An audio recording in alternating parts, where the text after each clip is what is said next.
Joan Esposito. Live, local, and progressive. Filling in today for Joan, radio personality and author, Turi Ryder. I warned you I'd be back. I warned you. You can't say you weren't warned. Lady B at the controls. I'm Turi Ryder in for Joan, who returns on Monday. And then I'll be here on New Year's Eve on January 2nd, so that's going to be fun. Coming up, speaking of fun, so much of it. So much of it. We have, you know how everybody, well, I don't know about everybody, a lot of people will say to you, you know, I think I should do a podcast. I want to do my own podcast. That you've had a friend, at least a friend, say this to you, right? Lady B's nodding. Yeah, you know that person. And it doesn't really matter if what they want to do is a podcast on adoptable pets or living with an illness or great vacation spots. It always sounds like an easy thing to do. And then you have to do it. So I thought if your New Year's resolution this year, or even just a goal, is to get your podcast up and going or to do a better job of it, goodness gracious, I'm going to have a coughing fit. Excuse me. This is what I get for sleeping late and existing on coffee and speaking to no one before I come in here. You're my warm-up, you guys. Anyway, if you've thought that this would be the thing you want to do, I have somebody you must meet. And that's going to be coming up in the next hour. Also, my favorite car guy, Tom Appel, host of Car Stuff, is going to talk about best used cars to buy in the year ahead. Favorite legal mind and entertainer, UCSF law professor, UC law professor. They changed the name of it. Don't change names. Just don't start calling things different names. It's hard on some of us. David Levine will be in to talk about all of the Sturm and Drang that's coming up because we're just, 25 days out from you-know-who?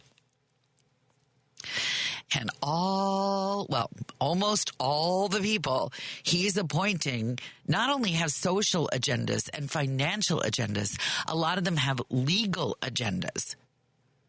And David will pick those apart with me. And at 2:30, because this is technically the first day and tonight will be the second night of Hanukkah and Christmas is behind us, I think it's only fair that we take a little bit of time to talk about what it's like to live with, I would have to say, an increasing wave of anti-Semitism in Chicago. There's a lot of it. And while the community is very grateful for allies and has stood in allyship with various other religious and ethnic groups over the years, it's been pretty slim pickings lately. And you may recall, because I've spoken about it on the air, there are people who are in our government, in our city government, who have said some really horrifying things. I'm thinking of the alder who said she was looking for a non-Zionist doctor for her daughter. You remember that one a few months ago? It's out there. It's not made up. So we'll talk with someone who came here from Moscow, where certainly it's also difficult to be many different kinds of minority, and now works for the Jewish Federation here in Chicago, about where we are temperature rise with the wave of anti-Semitism that I would say is really sweeping through the world right now. So we'll talk about that. How was your holiday if you celebrated yesterday? It was just lovely to be in a diverse community.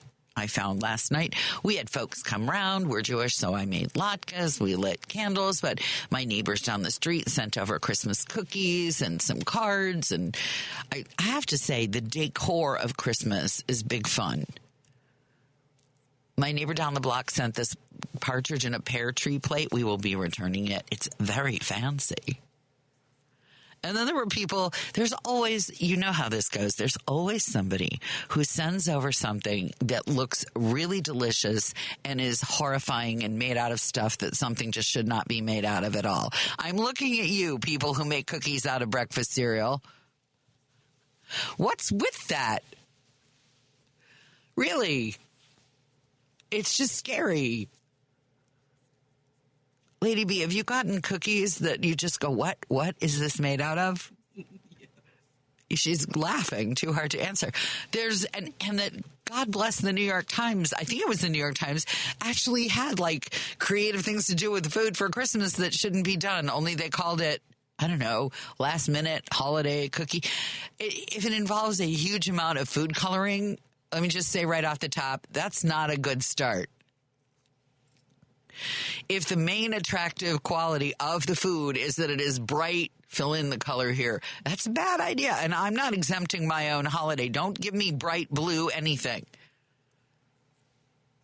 It's not good. If you have to, I swear to you, I got a plate of cookies that I think was made out of cornflakes. The last good thing that was not breakfast cereal that was made out of breakfast cereal was Rice Krispie Treats. And you're not going to top that, so just give it up. Just do not. Wreaths made out of collections of Fruit Loops. No, just no. No, no, no. And I'm sorry if I'm insulting your favorite Christmas recipe, but I would love to know, is there a holiday food that you just, when it shows up on the table, you go, oh, not again? As a kid, I was very excited to go visit other people because they served Jell-O salad, which I used to beg my mother to make. And she would say, Jell-O is not a fruit. Jell-O salad is not a salad. Salad is salad and Jell-O is dessert. But if you went to somebody else's house, and there were cookbooks full of things that you could stick in Jell-O. Cream cheese, cottage cheese, sour cream, carrots. I don't think there's ever been another food that's been as bastardized as Jell-O. I can't think of one. Can you think of one? So here came the Jell-O salad in my years gone by. And I just finally reached the conclusion that probably you shouldn't. Or as a friend of mine likes to say, just because you can doesn't mean you should. And the only thing I didn't see anybody put in Jell-O, and please don't take this as a hint, I don't remember anchovy Jell-O salad. So far, no.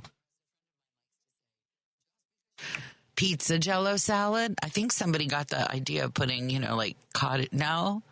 Olives. People put olives. You remember that one? Oh, ugh. They look like Christmas wreaths. No, they don't. They look like olives with pimentos. You're not fooling anybody. And no one. But when you're out at a holiday dinner and you want to be a good guest, you try things. You do. I've watched people, mostly young women, politely, with the technique of sort of moving things around the plate so it looks like you. But I come from a family of hearty eaters, and it never occurs to me to do that. It's a food. It's on my plate. You stick your fork in there. You begin, and then you're like,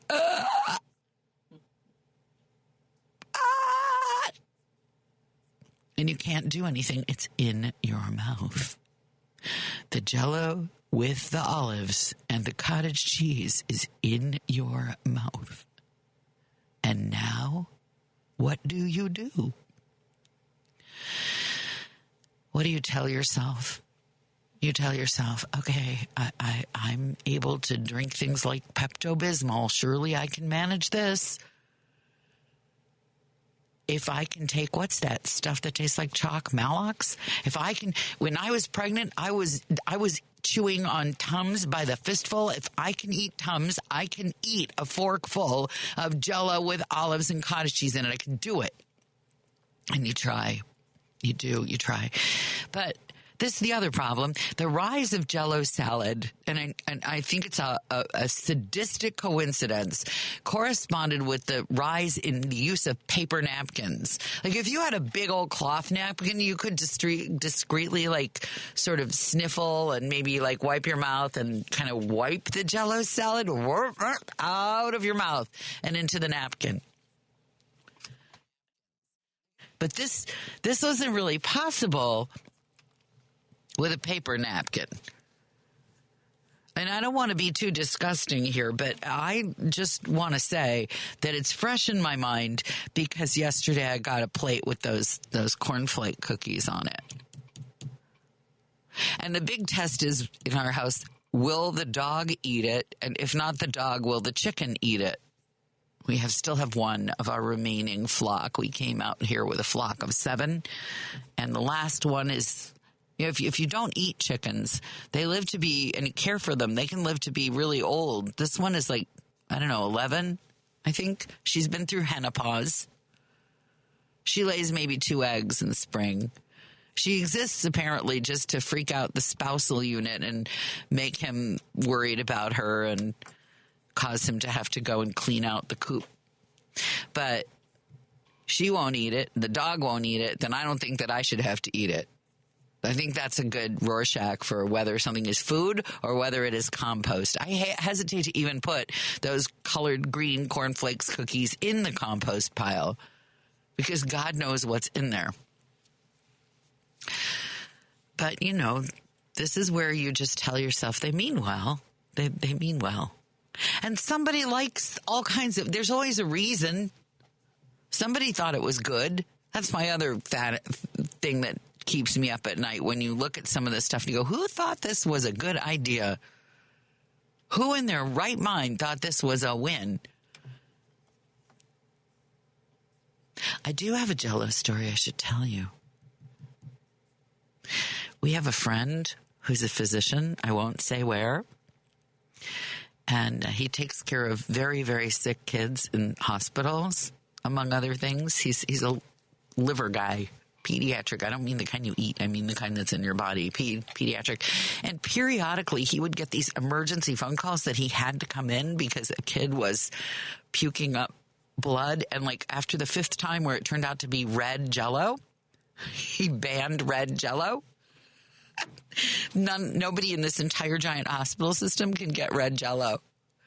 So you can be sick on any other color Jell-O, but not red, because that doesn't look good for the doctors. They panic. They don't like it. So so I've talked about the scary holiday food that came to my house. I didn't get any Jell-O salad this year. If there's a scary holiday food or one that you just go, oh my gosh, please don't make me eat it, please feel free to share. We do have a way for you to call and text, and I've sort of been hogging the bad nightmare memories, but feel free to text me the food that shows up on the holiday that you just dread. 773-763-9278. That's 773-763-WCPT. I'm Turi Ryder, in for Joan Esposito. And in a moment, I'll just, you're going to have to find out. You're just going to have to find out the other dreadful thing that I experienced on the day today on the way to work. And perhaps you've had this experience as well. Live, local, and progressive, WCPT. You know that you can listen to Chicago's Progressive Talk on WCPT AM 820. Stream us live at WCPT820.com and on the TuneIn Radio app. Or you can ask Alexa, Siri, or Google to play WCPT from TuneIn. But now you have another option. We're simulcasting our programming overnight. 8 p.m. to 6 a.m. on WSBC AM 1240 for a clearer reception in and around the city. Chicago's Progressive Talk, WCPT 820. And now overnights on WSBC 1240 AM, where facts matter. You're listening to WCPT 820 because facts matter. Joan Esposito, live, local, and progressive. Filling in today for Joan, radio personality and author Turi Ryder.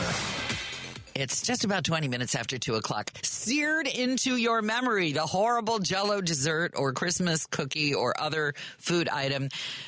I evoked such trauma that my boss came in here to confess. Does your mother listen to this show? She's no longer on this mortal coil. I can speak about this safely. You're safe. What happened in your kitchen? She would make a frozen salad with, it's not quite Jell-O. It's frozen. There was mayonnaise in it somehow with fruit pieces like halved grapes. The green maraschino cherries, citron, which I believe was the peel, the lemon and lime peel, and nuts. Why didn't she just go for a fruit cake? Because a lot of that stuff goes in fruit. Yeah, I don't explanation. know. It had to be frozen. It was a white block of stuff sitting on the plate with specks of colors in it. and it sat there, and no one ate it. No, and every year she would trot this. She would make it every year. She and her sister would both houses would have it. You couldn't escape there's it. Not a child in the house who would take more than one bite of it ever. Did she urge you to enjoy it, or did she just accept? She kept making it and go, "Oh, it's so good." She would eat it. Her sister would eat it. Yeah. And that is the standard. That's it. Yeah. Against which every other aberrant food is. It was imported from Iowa. Yeah, the recipe anyway. Where they grew up, and it should have stayed there. Yeah, that was great. When I lived in Minneapolis, I got so many. I talked about it because it's haunted me. I talked about the Jell-O we had the Jell-O salads too, but the frozen salad was the all-time worst. I somehow associated it, and this is completely unfair, so unfair. I somehow associated the Jell-O salad with drunkenness. Sure. Okay. Speaking of drunkenness, yes. there is a recipe that we actually revisited this year and made as well. Our Christmas slush beverage. Oh. You take bourbon or whiskey or scotch, iced tea or tea, brew it in tea and add frozen concentrated orange juice. You cook it all together and then freeze it. And then it's forms like a slush, a sorbet type consistency. Nice. Okay. You scoop it into a glass and pour ginger ale or 7-Up or Sprite over it. And you have your Christmas beverage. Well, it sounds like it would definitely make that Jell-O brick mayonnaise frozen. I think they were all drunk. Palatable. I do associate it with everywhere I went. And the kids weren't. Okay. I think this is good. I'll tell you about, as long as you're sitting here, I realized perhaps what the two scariest words in combination are on my way here. That instruction bus. Oh. No, I drive by on my way here every day. Yes. The truck driving school. Oh, that's also scary. Scary. It'll scare the Jell-O salad right out of you. Yes. Yeah. It's hit or miss. Those are your options. Yes. I hope for miss every time. Yeah. Yes. I know where my money's going, though. I don't think they have to learn somehow. Yes. But there was a construction zone around the corner from the radio station. And so the traffic was down to one lane and turning into the road where there's really no room for error. Otherwise, you're going to hit the cars and then the big crane, the big street concrete breaker upper thing, whatever that is. I don't know what the name. Fall in the hole. Yeah. Well, no, you were going to. The bus was sort of trying to figure this out. And I thought, if you were in a car, you would do the logical thing and just wait for the traffic to clear. But I wondered, do the instruction buses have like a spouse sitting next to them going, you can turn. Probably. You can make it. I would assume there's somebody there saying, look, in traffic, you're going to have to go. Yeah, well. And you're going to have to figure out how to do it. Yeah, no, it's a wonder I'm sitting here today because palpitations, add to that the cornflake cookies and then the instruction bus. I almost couldn't even get up out of my car, so. Yeah, the other day on my way here, I did pass a freshly slammed into Lake Street overpass on Oak Park Avenue in Oak Park. It's the holidays. You have to be creative. There was fresh debris on the ground. Some truck had hit it. Yep, and left some of their truck on the street. Probably had some of that. Yeah, they might have had the Christmas slush. Yeah, that'll do it. Or the frozen salad. Yeah, that was in a hurry. Yeah, well, no, yeah. The frozen salad will drain you from one end or the other. Yep. It's going to happen. Well, thank you for sharing that childhood trauma. That's what radio is good for. Healing.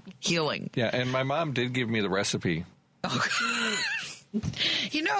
Someday I'm going to I love to walk around graveyards because you can learn stuff.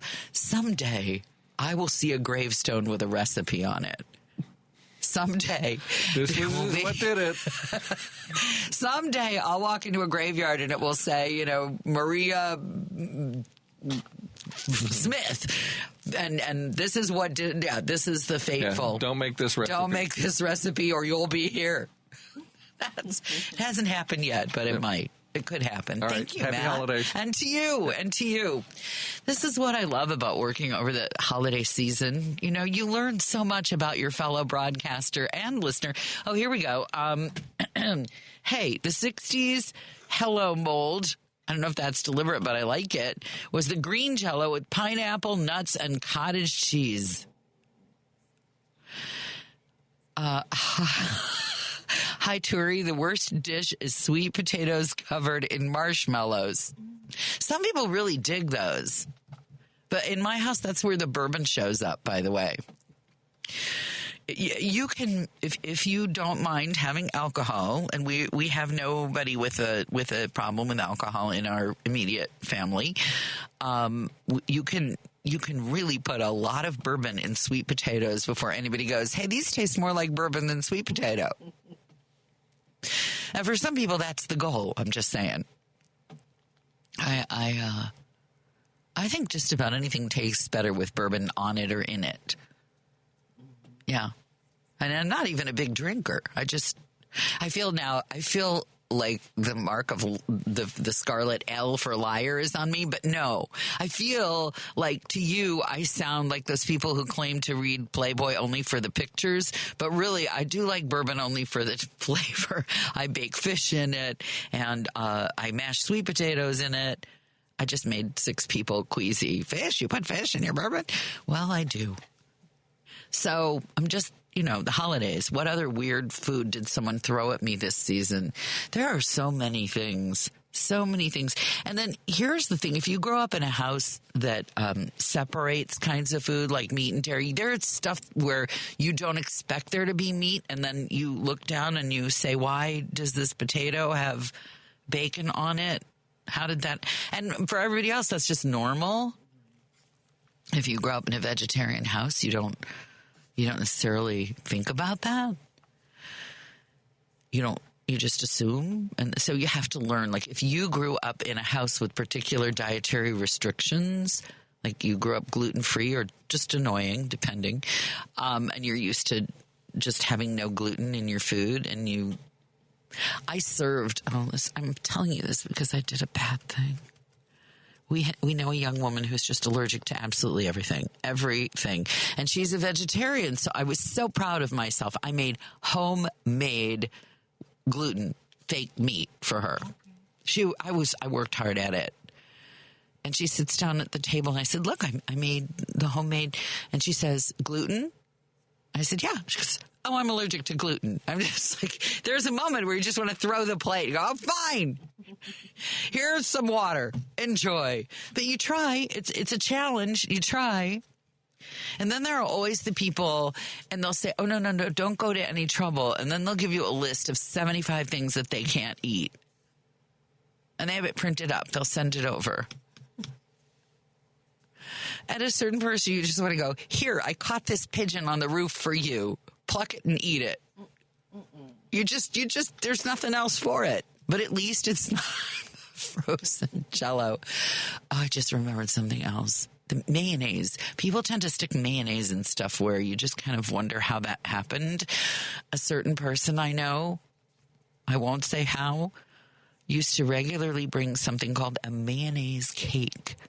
Yeah, I know. The lady be shaking her head going, no. Yeah, I won't tell you anymore.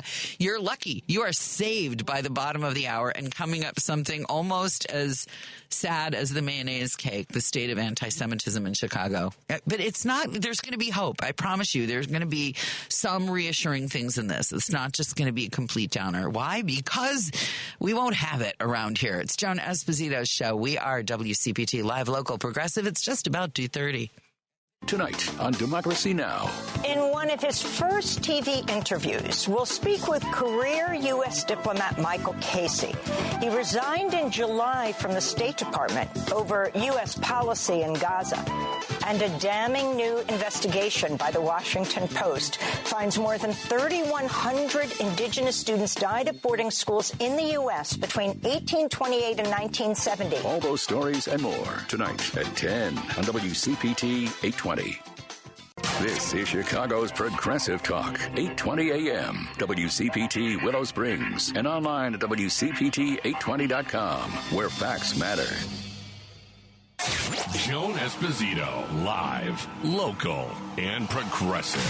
Filling in today for Joan, radio personality and author Turi Ryder. Yes, I am. And if you just look up my name, Turi Ryder, like those rental trucks, you will find that book. You will find the podcast. You will find archives when I sit in for Joan Esposito, who will be back on Monday.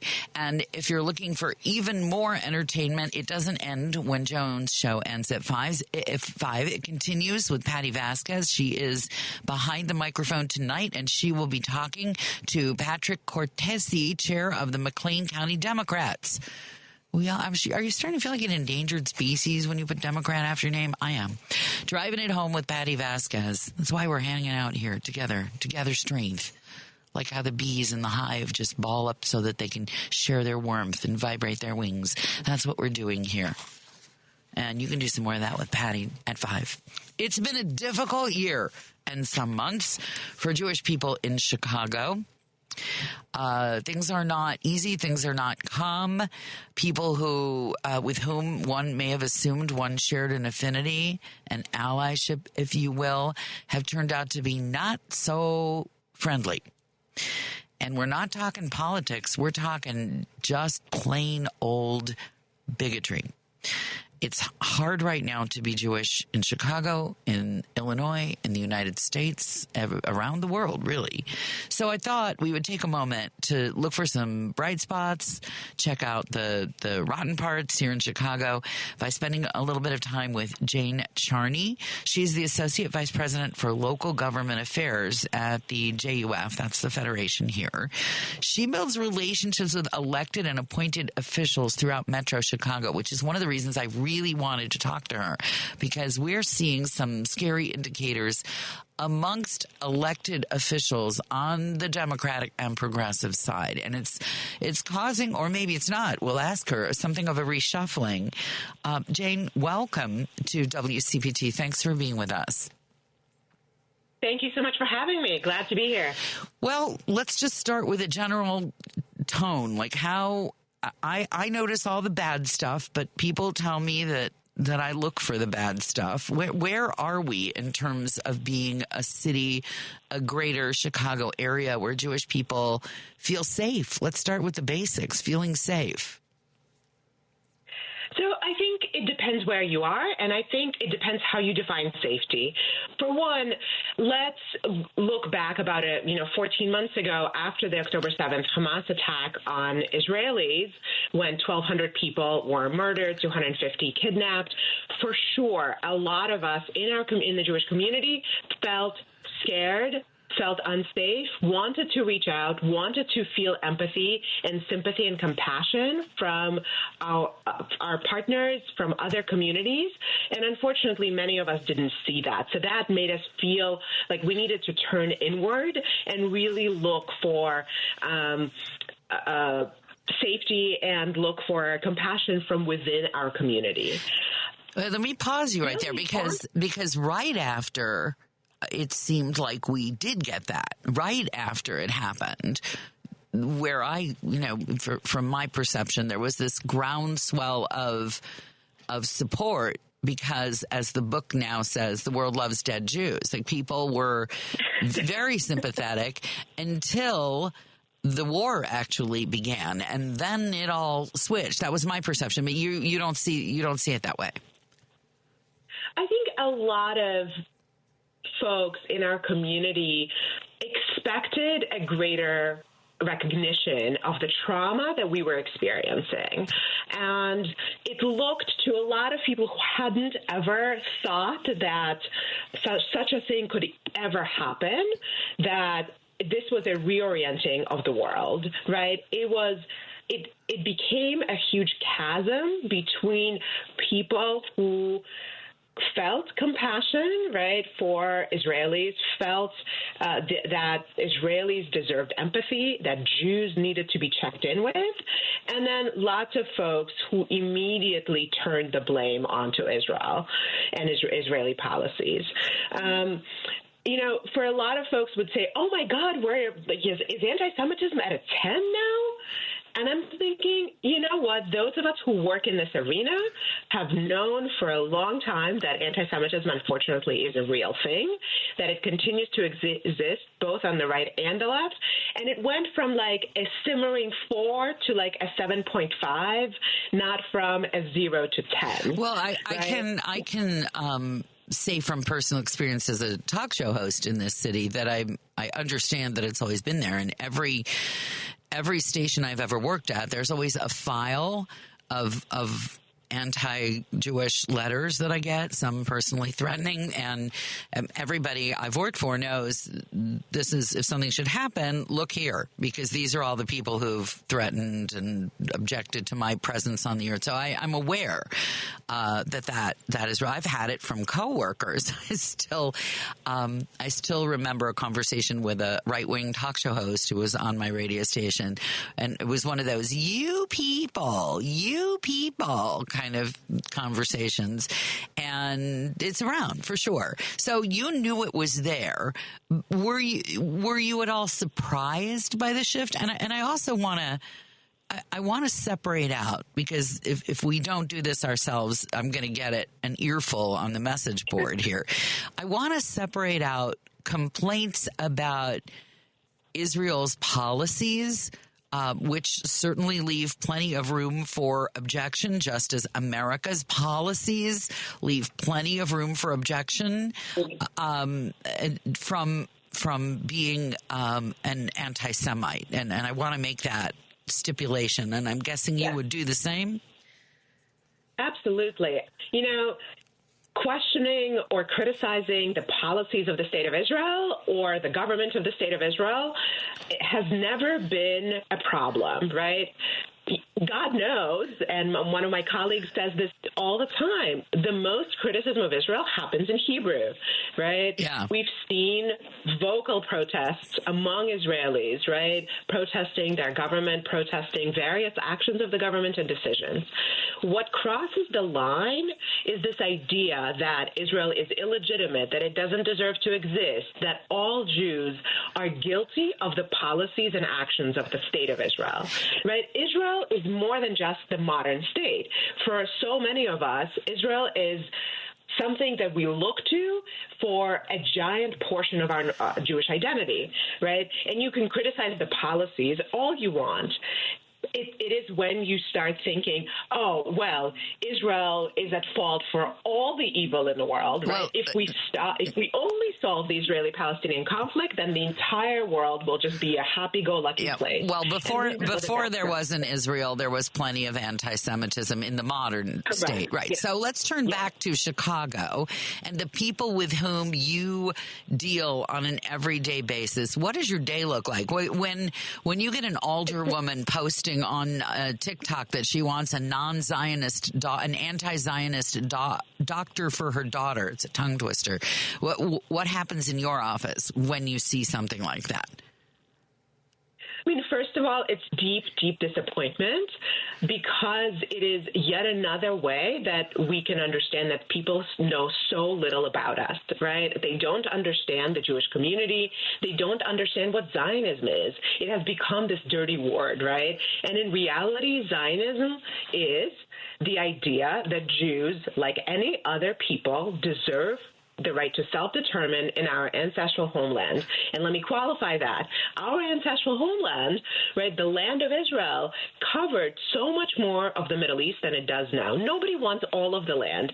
And Zionism also doesn't preclude Palestinian self-determination. All right. Right? So, again, we got to turn that back to, it's so hard to just keep this local. I totally understand. I think so it's really important, I think, to set that grounding.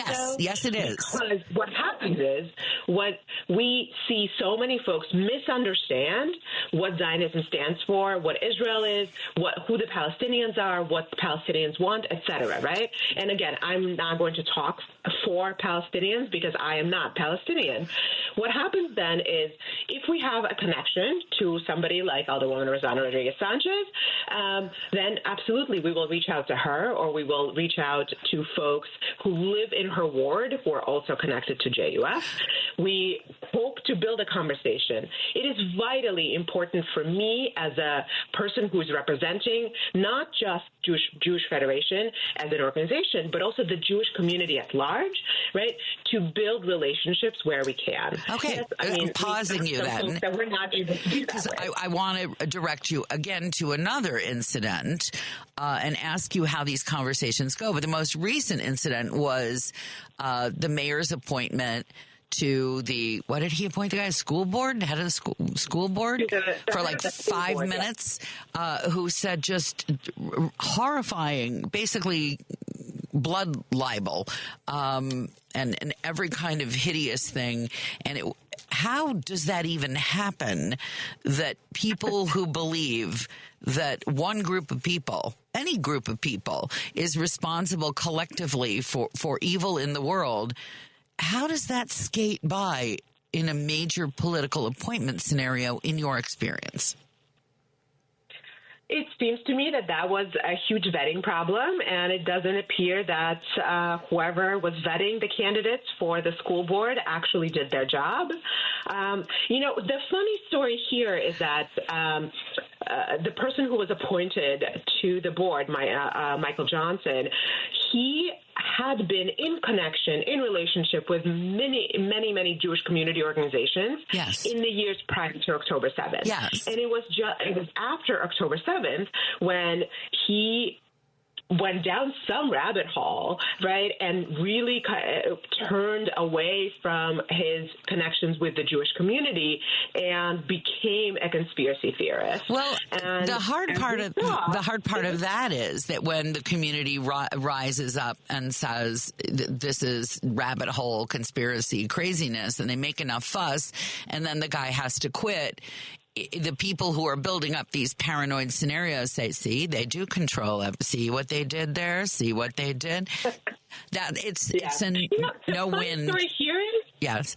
I don't think his anti-Semitic posts would have been enough to get him sacked. It was the misogyny and it was the 9/11 conspiracies. Once those were found, that's what actually, I think, got him removed from the board. Wow. Because, unfortunately, simply posting about conspiracy theories directed at Jews is not enough these days to really create any kind of suspicion of your credibility or of your fitness for a job, because we see a lot of it being turned in, it's just political. He's just talking about Israel.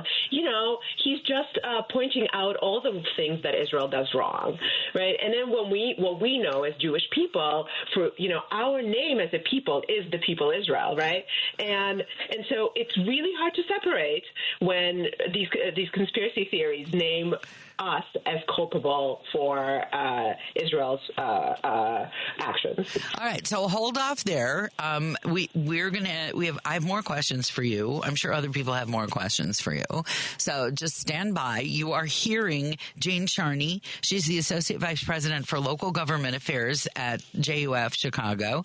And one of her tasks is to build relationships with elected and appointed officials around Metro Chicago. And if you've followed the news, you know that we need some help. We need some work done, and she's fulfilling an important function. I think everyone of goodwill would probably agree with that. More in a moment. 2:45, Joan Esposito Show. I'm Turi Ryder, in for Joan. Alexa, play WCPT. WCPT from TuneIn. Joan Esposito, live, local, and progressive. Joan Esposito, live, local, and progressive. Filling in today for Joan, radio personality and author Turi Ryder. It is the day after Christmas. It is the first official tonight. Now it's dark out, I guess, almost soon. Second night of Hanukkah. And tomorrow, we're doing kind of conjugating yesterday, today, tomorrow. Tomorrow on Choose Views, Richard Chu's going to be joined by his Friday regular Karen Byrne of the True Blue. Can I say this? Does anybody else have trouble with True Blue Politics? Is it just me? True Blue Politics podcast. Choose Views weekday morning starts at 6, goes till 8 on WCPT 820. I'm Turi Ryder, in for Joan, and we are continuing our conversation with Jane Charney, Associate Vice President for Local Government Affairs at the JUF. She is tasked with building relationships between the community, the Jewish community, and elected and appointed officials around Metro Chicago. She started out life in Moscow, so you know, Jane, what it is to be in a new culture, in a new place, and to build connection and relationships. And I wanted to ask you, what are some of the positive bridge building things that you're seeing between various communities and allyship with the Jewish community? Any good news to report? Oh, absolutely. I think you have to take the Jewish community as a non-monolithic structure, right? For sure. We care about so many different issues, and take our agencies here in Chicago. We have a hospital system. We have mental health agencies. We have 37 early childhood education providers that serve people of all backgrounds, right? And some of these human connections are happening every single day, and those are the kinds of events that really build relationships, and those are the things that matter in terms of recognizing each other's common humanity. So whether it is volunteering at Uptown Cafe, which is a kosher, dignified restaurant for people who need extra support with food insecurity, or it is creating opportunities to support migrant families who are coming to Chicago, or it is literally fighting alongside doctors and nurses to save somebody's life from who's a victim of gun violence, and then providing all kinds of holistic services at Sinai Chicago. All of these things are happening every single day. And if you look around the Chicago region, you'll see right now, right, hundreds of Hanukkiyot everywhere, right? Because Hanukkah has become this festival that, due to its proximity to Christmas, has kind of become a symbol of the winter holidays, just as a Christmas tree, right? That's a little scary. Wait a minute. People are putting can I just say that I do not like to hear Hanukkah described as the Jewish Christmas. I don't know how are you seeing this happening alongside what is the connection there exactly? I didn't say it's the Jewish Christmas. No, you didn't, but I hear it a lot. No. Yes, it's as we both know, it's a relatively minor holiday in terms of the religious ideas. But because it's a winter season, right? You know, in Chicago, in the Chicago area, I'm seeing tons of Hanukkiyot, right? You know, even Target and Home Goods are selling all kinds of fancy Hanukkiyot and Hanukkah candles and Hanukkah dishes. So American consumerism has brought Hanukkah out of the shadows. Oh, great. Light, so right? Made in China has made it, Temu has made it easier to build bridges. That is the global world. I want to also acknowledge something that you just said about the Uptown Cafe, where my organization has historically volunteered. For those who don't know, it's a lovely scenario. People, social workers set them up. It's not like a food pantry or a, food line, and they are waited on at their tables by members of the community. And then if the people want to have company, you may be invited to sit down and have your dinner with them, which is a lovely opportunity to build a bridge. And I just want, since you made me think of it, I have to share this story if you have a second, Jane. There was a woman, I waited her table. I asked if she wanted any company, and she invited me to sit with her and have my dinner. And she said, I used to volunteer at a cafe like this. I said, really? You were she goes, yes, I used to live in San Diego, and I was married to a doctor, and we had a very affluent life, and through our church we volunteered, and I worked at something like this. She said, but then I got divorced and I got cancer and everything changed, and now I'm a client. And I didn't even know. I mean, all I could say was, well, I'm glad you're here. What could you say? It's those kinds of moments where you get an opportunity to not just serve another community, but to realize that you could be on the other end of that equation anytime. So, 10 points to the Federation for that kind of bridge building. Do you think that a lot of people who are recipients of these how should I put this, the nonprofit services that are provided by the community. Do you think there's an understanding of where that comes from? Is the community doing enough PR, or is it just inappropriate to say this hospital wing, this, whatever scholarship is provided by the Jewish community of Chicago? Is that considered to be not done? Or, because personally, I think one of the problems that we've got here is bad PR. I mean, for a people that is 2% of the population, I think it's very hard to hit every ball out of the field, So, for us, it depends what services are there, right? Sometimes Jewish is in the very name. For example, JCFS, Jewish Child and Family Services, other organizations that really emphasize their Jewish underpinnings. And then because we do serve 500,000 Chicago area residents of all faiths, honestly, if a person needs the service, it shouldn't really matter where it comes from. No, of course not. Of course want them to know that the Jewish community is there for them, that our agencies are open for them, that we will provide everything from mental health and rental assistance to food if they need it, to medical and other health care. All of these things are available.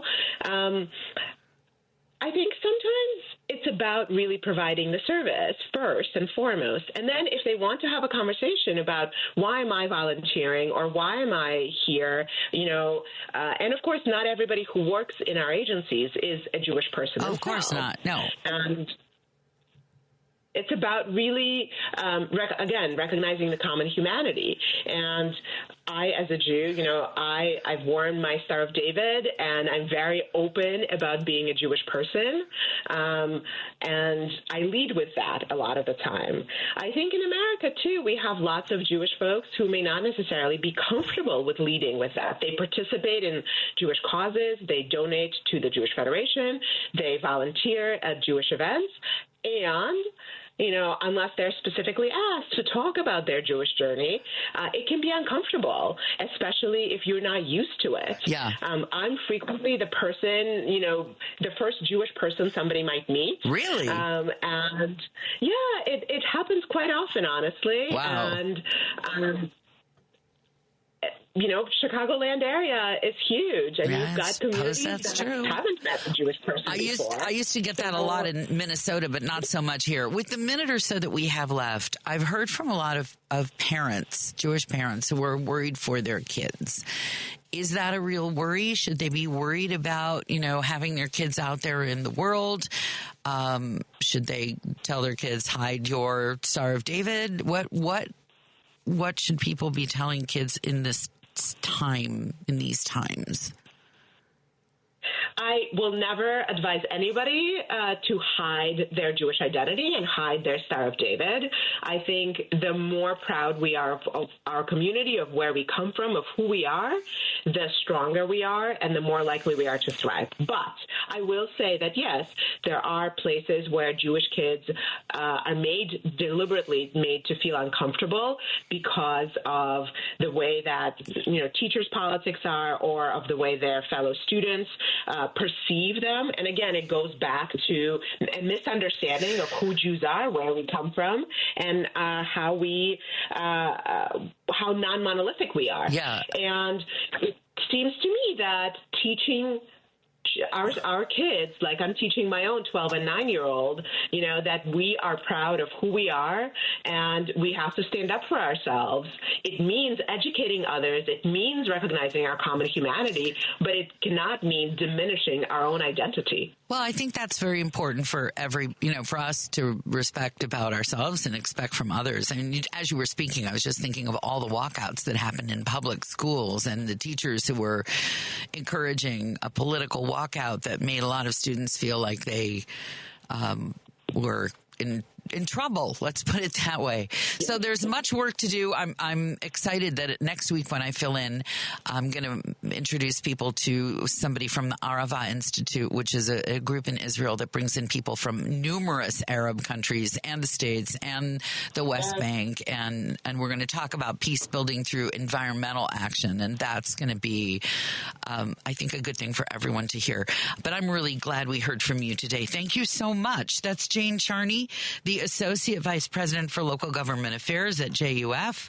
And you heard about her work, which is just so important to build bridges between all people of goodwill. 2 minutes before 3 o'clock, we are WCPT Live Local Progressive. You're the only voice of reason on the radio. You give me hope. Having listened to you every day. Thank you for your clear insight. Always felt a little bit smarter. I listen to you every single day. I keep coming back to this station, and thank you for what you do. On WCPT 820, Chicago's Progressive Talk. Chicago's Progressive Talk. WCPT 820, where facts matter. Joan Esposito, live, local, and progressive. Filling in today for Joan, radio personality and author, Turi Ryder. Yes, I am filling in for Joan. Joan will be here the rest of this week, and Monday I'm going to be here New Year's Eve and January 2nd, so we can continue the conversation. But you should also know that even though she could easily have taken a long weekend and just said, I just don't feel like it. I want to get my nails done. I'm sure she does get her nails done, but Patty Vasquez has chosen to come in tonight and drive you home. So you will want to join her at 5 o'clock tonight. That is when you will hear her, and she will be talking with Patrick Cortese, chair of the McLean County Democrats. Can I admit something to you, Lady B, and to you? I don't know where McLean County is. Where's McLean? I'm going to look it up now. I am mortified to the depths of my democratic soul. You want to do a podcast, you do a podcast. Next year, you want more listeners to your podcast, or you want more fancy guests on your podcast, or you want to upgrade your tech for your podcast. Have I got somebody for you to meet? Valerie Geller is an international radio consultant. She's written a book that's in how many languages, Valerie?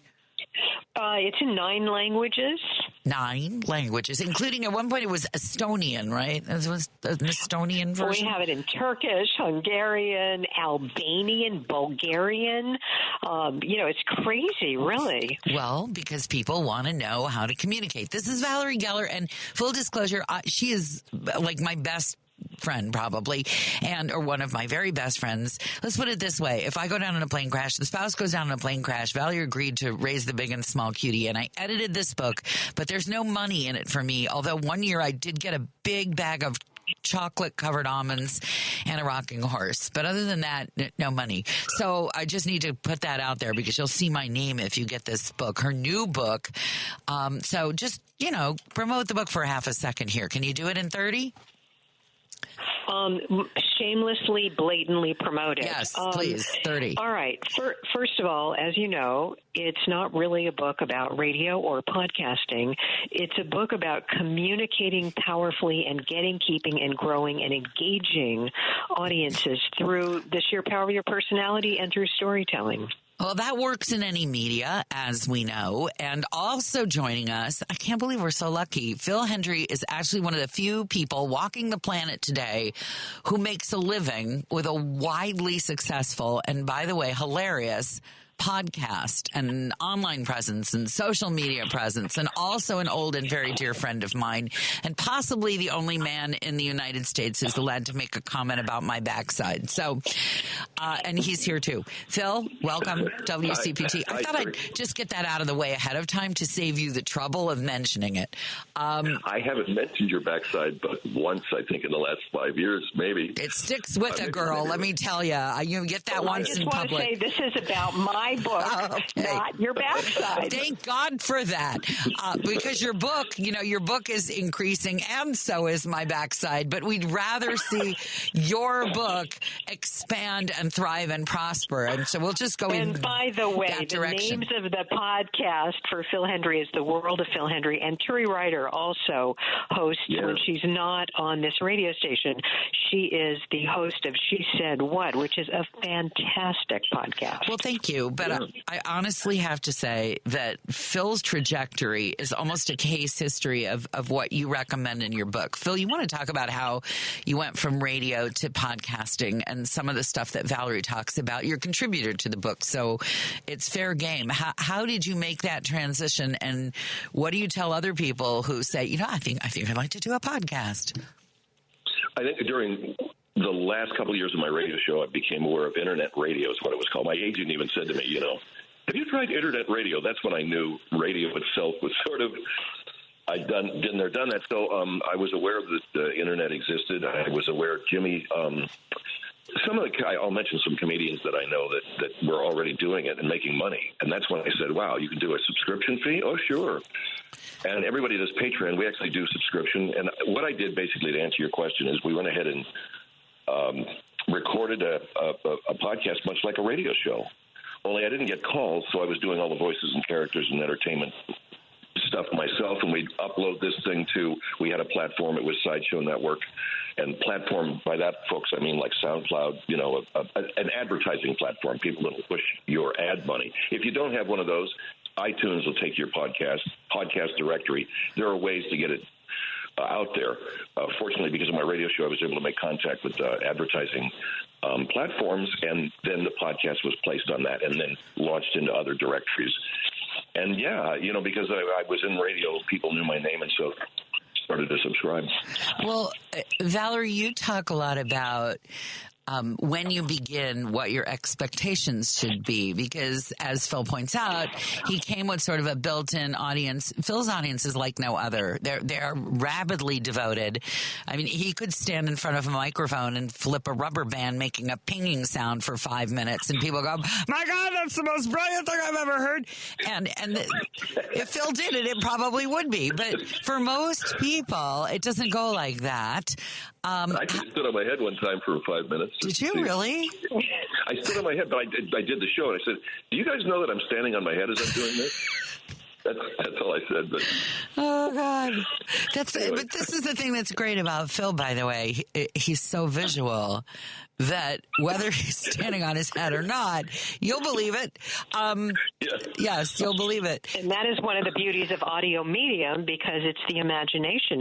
If somebody says Phil Hendry's doing his whole show standing on his head, wiggling his naked toes, everybody can then have a vision of that. So whether he's actually doing it or not, he's created it, No, I don't want to think about it. There's some things I just don't want to. Yeah, we just had a discussion on the most disgusting things you could do with Jell-O as a holiday dish, and now I've been slightly... And by the way, Turi, you were talking about cereal not belonging in cookies, and I think oatmeal cookies are delicious, so I wanted to just beg to differ. I think oatmeal cookies taste like dental floss. That's what I think.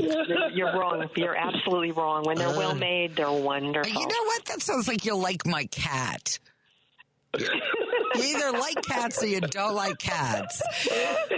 I just, you'll either like you either like breakfast cereal. The only decent thing that's ever been done with breakfast cereal as a dessert is Rice Krispie treats. And other than that, and that doesn't pretend. That's a case in point. That is a case in point. Those are delicious. With the marshmallows, fantastic. Yeah. Well, you have to do it with fluff these days because the marshmallows. I thought granola was healthy until somebody said to me, that's the most fattening thing you can do, you idiot.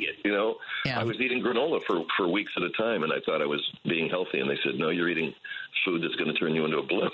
Yeah, if it's fun, you should not be eating it. The only exception to that being food that you can dump prodigious, copious amounts of alcohol into, and then it doesn't matter. But yeah, I don't know. That gentleman you had on earlier who was talking about the mayonnaise, the frozen thing with the mayonnaise and the white thing that went on everybody's plate was enough to help you start your diet for the new year, That was revolting. It sounded like a giant block of lard with maraschino cherries stuck in it. I don't know. You might have missed it, Phil. There's the guy Turi was talking to, his family. They made it as a traditional dish, and it was frozen with mayonnaise and maraschino cherries. Frozen Jell-O. Frozen Jell-O. And it was at both houses. Both sisters would make it. So whoever's house you went to, you got to eat. Yeah, you couldn't escape it. So, well, yes. I'm sorry, Terry. I was just going to say my uncle visited, and he made Jell-O with vegetables in it. You know that stuff. You guys have had that, haven't you? No. Is that just a California thing? Or No. It's a Midwestern thing, and we were talking about this. We were talking about this. The most disgusting things that people put, and I, at the risk of repeating my entire first half hour, I will say that the scariest version of that I was ever served was cottage cheese and green, like jarred pimento olive things. Oh, get out of here! That's terrible. That's a crime. I once saw at a barbecue a Jell-O mold type thing that had slices of hot dogs in it. I think I win. Yeah, you win. Yeah. My head just hit the desk really hard. I may not be able to continue. I just literally, my forehead just hit the console here. And it's only because there's a big blue fuzzy spit encrusted microphone sock on this thing that you didn't hear my forehead collide hard with the linoleum counter. So, Valerie, when people come to you, because this is the thing, when you write a book, I learned this when I wrote a book, and Phil, I'm waiting for your book because you have to do one, or you don't have to, but so you could. And Valerie has now her 4th edition of this thing, although technically it says 3rd because the first was with a different publisher, but I'm just going to stipulate because I know that it bugs her. Thank you for saying that. You're welcome. And it's called Beyond Powerful Radio. You realize that editions in books, it's good to have many, and spouses, it's better to have had fewer. This is one of those things. Like, I pointed out to a girlfriend of mine that she was on her 4th marriage, and she's like, I don't like to say that. And I'm like, why? It's like an accomplishment. You got the addition of a book. Yeah, no, she doesn't. She doesn't want to talk. Okay, fine. I don't mention it anymore. Life is chapters. If we're going to use the book analogy, life is chapters, and some people do many chapters with one person, and some people do different chapters with different people. Should there be a limit? The beauty of the human experience. Should there be, like at the bar, like when they cut you off? Like, I'm sorry, you've been through 7 husbands. That is enough. You don't get any more husbands. No? Oh, man. I think there should be a limit. I've been married one time. That's enough. That's enough, dude. That's all I need. Yeah. Well, Valerie knows my rule of a good marriage. Valerie, what is my rule of a healthy marriage? I believe it's someone who can stand you. Marry someone who can stand you is my philosophy. That's your rule. Mine is you only want to kill each other twice a day. That's a good marriage. Yours is great. That's also very good. That's a good one. But the book, I thought it was once a day. Turi, is that really your rule? Because if that's really a good rule, then I've been avoiding that, and that's been my mistake. Yes. No, you just need to go, okay, this is the first time today that I wanted to kill you, right? This is normal. Actually, seriously, one of the most beautiful things I heard about marriage, they were interviewing a couple that had been together for a very long time, and they said, what's the secret? And the woman said, we never fell out of love with each other at the same time. I thought you were going to say separate bathrooms. I thought that was what you were going to say. No, I mean, that's good, too. Separate bathrooms is really good. But I really like that because I think that, pardon? Falling out of love with somebody is okay, but just don't do it at the same time as the other person's doing. Don't do it at the same time. You have those moments where, but let's get back to podcasting. Oh, the book. As Turi had mentioned. Well, okay, so here's a couple of points. Wait. Just to make. I wanted to mention. Okay, so everybody says, I'd like to write a book. And after you've heard that a few times, you go, yeah, and you'd struggle to be polite. But right now, how many people in the course of a month say to you, Valerie, I think I'd like to do a podcast. And so what do you say back to them? Yeah. Buy my book. All right. I know. Well, the background is right now there are 3.2 million podcasts up on the web right this minute. And that's a lot of people. And because everybody can talk, everyone thinks this is easy to do. And what happens is most of the podcasts, people have between 3 and 15 episodes before they give up because it's hard work and it takes skill. And as you both very well know, in the hands of professionals who really know how to do this, it's hard. And so when you get people who are new at it, you can have the stroke of luck. But usually you need to have some other things in place. If you have a radio show that can push the podcast, if you are a famous person, Julia Louis-Dreyfus, Joe Rogan, some of the people who are doing very, very well, you have public radio that starts you like This American Life, you're the New York Times like The Daily. If you're in a position to launch your podcast from a very high mountaintop where people already know who you are and you have a bit of a built-in audience, it's much easier. One of the podcast chat groups that I belong to, and I really enjoy it, is a woman who has 150 followers. And the beauty of podcasting is it's not broadcasting. You can go very, very narrow. You can be very specific in niche formatting. So if you're interested in obscure, weird things, you can do a podcast and you can find a global audience for it. And also what serves as a podcast... Can I mention something, Valerie, just to the point you're making, Valerie, just one little thing. A very brilliant man, Matt Besser, is a improv actor who said, I've got 99,000 followers on X. That's a career for me. He said, I can make a living on 99,000 people. And he sells merch, and he sells his podcast, and he actually does improv classes with about 100,000 people. So that's what you mean about narrowcast. It's real narrow. You can narrowcast, and it's the same thing with advertising. If your advertiser is a car dealer and you say to them, how many cars do you need to sell every month to make your nut? If they buy a radio spot, they're broadcasting to, hundreds of thousands of people who are going to hear it in hope that one of those people is going to buy a car. But in podcasting, you can actually target it to people who are interested, or their chat groups about this type of car or whatever, who are very interested.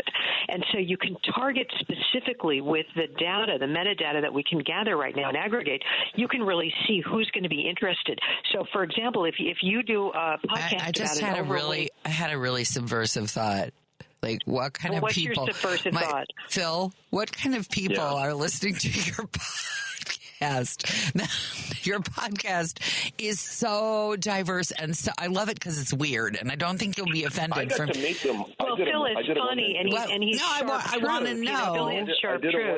I did a one-man show at Theater West here in Hollywood. I did 3 characters. I'm going to do another one on February 29th and March 1st. And we did a Q&A, which was brilliant. It was a theater presentation. I didn't do this in a comedy club or an improv theater. I did it in a Equity House theater. Cool. And we did a Q&A, and afterwards people came up to me. Do you know who half, if not 3/4 of the audience was? Actors? Female. Oh, female. Females.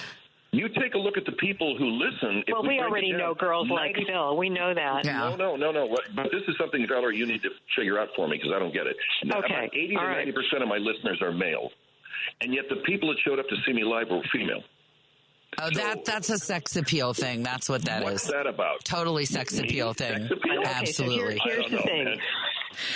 Okay, both Turi and Phil are what we call generators, and so they're wonderful together and very, very, very funny.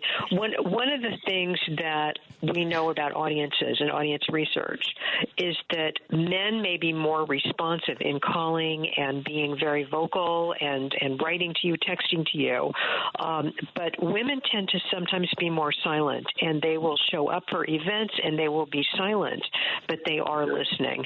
And you don't know who's listening until you really, we have an idea of what websites are, engaged, but you don't know who's listening. And really the beauty of podcasting is that you can download and listen on demand. And podcasting is really spread by word of mouth. And so one of the beauties of podcasting, people thought cooking shows were only going to be for women. Well, it turns out that a lot of these cooking shows, including the British Bake Off, they have huge male followings. So you can't gauge it. And there's a lot of sports shows that have stories about sports and athletes. They thought they were going to be very male-oriented, and they have a female following. So you just don't know. Here's the core. Is it relevant? Is it interesting? Is it funny? Is it new? Do you have characters we care about? Are the stories powerful? Can you close your eyes and see it? Do you feel less alone and more connected? Do you feel like your life is better in some way because you're connecting with these people? Those are the things. Like if you can imagine each listener comes to you with a bucket and you're putting in entertainment, information, connection, inspiration, maybe even persuasion. If they don't know what they think about something, you help them, you give them enough so that they can make up their mind. Then you're really serving the audience, and the entire audience is made up of story junkies. And Turi Ryder, Phil Hendry, you are both masters of the art of storytelling. No flattering, but I have to say, actually not. I know that you're mad at me, and so I know that I'm not flattering. All of that is really true. Everything Valerie said is really true, and I think a lot of women will come out to see a guy who sounds cute to see if he's really cute. I'm sorry, Valerie, you may not like it, but if I hear somebody on the air who sounds cute, I want to know, like, is he as cute as he sounds? Don't you? What do you mean by cute? It's not even sounds cute. It's that if somebody is turned on by his talent, his brain, if they make him laugh, if they make a woman laugh or touches her in some way, or she feels seen or understood in ways that other people don't see or understand her. And that's what it is. I'm revising. Phil does, and if you want to do a podcast, you're not going to be Phil, but one of the things that Phil does that's great is his characters, especially female characters, are hilarious to women because we know those women, and often we're perceived to be those women, and a lot of times we really can't stand those women. And so a guy who can do such a good impersonation of women and be one of us and the kind that we don't like, all of those things are hooks. They're like little baited fish hooks, and you want to go and see, like, who can do that magic act, who pulled that rabbit out of that hat that we didn't even know a guy could do that. So I hate to describe. That's interesting because why? I'm sorry, Turi. No, go ahead. During the Q&A, one of my listeners, a longtime listener, her name's Juliet. She's a writer. Her husband and her both work here in California, Los Angeles, in entertainment. And I was saying, and I have these characters, they're based on my mother. They're very crazy. I don't know that anybody could. And she goes, okay, now I'm going to say something. She literally raised her hand. I'm speaking for the women in the audience right now, and we like those characters that you do that are female, Phil. Yeah. Can you give back to Saturday Night Live, Dana Carvey and the Church Lady. I mean, people know, they know these women, the characters that Phil does. There's enough truth in there, and it's observational. You observe something. Maybe it's from your mom or an aunt or people you knew growing up, a teacher. But you can observe things, and then, Phil, you're a very gifted mimic, and so you can create what they would sound like. But really, it's the image in people's minds, particularly audio media, where people are listening to it, and then they can form in their own imagination what this person looks like. But if you hit truth, really powerful radio and powerful podcasting, there are three elements, and one is tell the truth and make it matter and never be boring. And when you can illustrate with your voice, with your intonation, with your accents, and with the words you choose, and create characters, and probably just by way of full disclosure, Phil also has had some acting training and does some work as an actor. So embodying characters is one of the really special things that Phil does. And I think if you're hosting a podcast, find your special superpower. What is it, the thing that you do that you can offer an audience that most people can't? What's your special talent? What's the thing that comes easily to you, or the passion project, or the topics or issues that you feel strongly about, and then refine and define what it is you want your podcast to be. If you're just joining us, we are speaking with broadcast consultant Valerie Geller. Her new book is the 4th edition of Beyond Powerful Radio, and we're talking to her today because the 4th edition just came out. It's a hunk of a book, and it's not cheap, but if you consider what it could do for your nascent podcast, it's totally worth it. And she's joined by Phil Hendry, both of them good friends of mine, and Phil has one of the most successful podcast. I would almost call it a franchise. It's sui generis. It's its own thing. It's the only one of its things, and you can find it. It's The World of Phil Hendry. You can become what is it called? An executive member or something? So you have a special tier? You can be a subscriber, just a subscriber. We were going to do an executive level, but I didn't know what that could possibly be, except maybe come to my house and watch me do the show. That would be a scary, yeah. So, Phil, since I put you on the spot a little bit with some of these characters that are like your mom, do you think that you could give, like they do at Costco, like a little sample in a paper cup? Oh, yeah, sure. Thank you. Yeah, Bobby, and maybe she could plug my book. I can pipe down there, Valerie. This is Bobby. Yes. But this was a character this is a woman that I heard driving into KFI radio one night. She was on the radio, and I realized that I informed her with my mother, who was, rest your soul, Mom, but kind of a sociopath. And my mother would talk like this. She'd say this. You know, Valerie Geller has this book. Have you seen it, Steve? Yeah. No, I'll do it. I just wondered if you saw it, honey. Would you go ahead and clean up what the cat did? All right, honey. Okay. Valerie Geller is a wonderful woman. I know her through Phil Henry. Henry, just clean the cat stuff up. I'm going to throw. Here's where Bobby gets crazy. Clean it up, Steve, or I throw you down those stairs. You know I can do it, right? Yes, honey.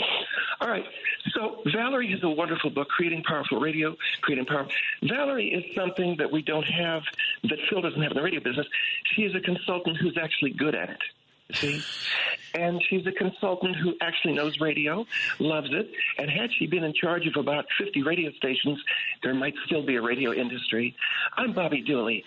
Thank you so very deeply. That's Bobby. Bravo!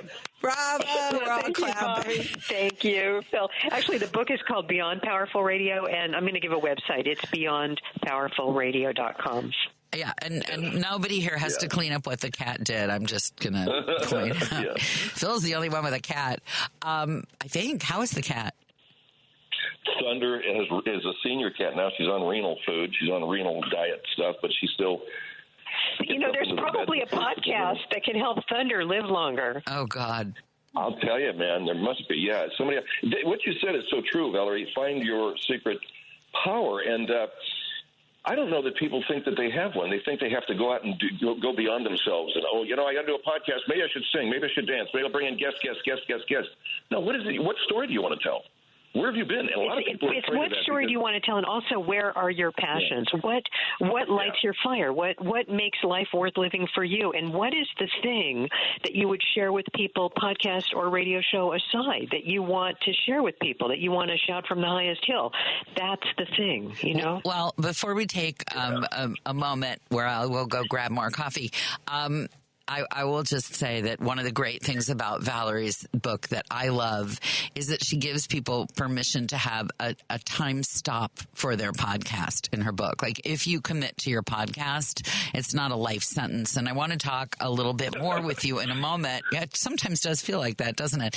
I want to talk a little bit more about this with both Phil Hendry, brilliant podcaster, Valerie Geller, brilliant consultant, about the setting some rules for yourself for your podcast. So we'll do that in just a second, because you've told everybody this year you're going to do your podcast.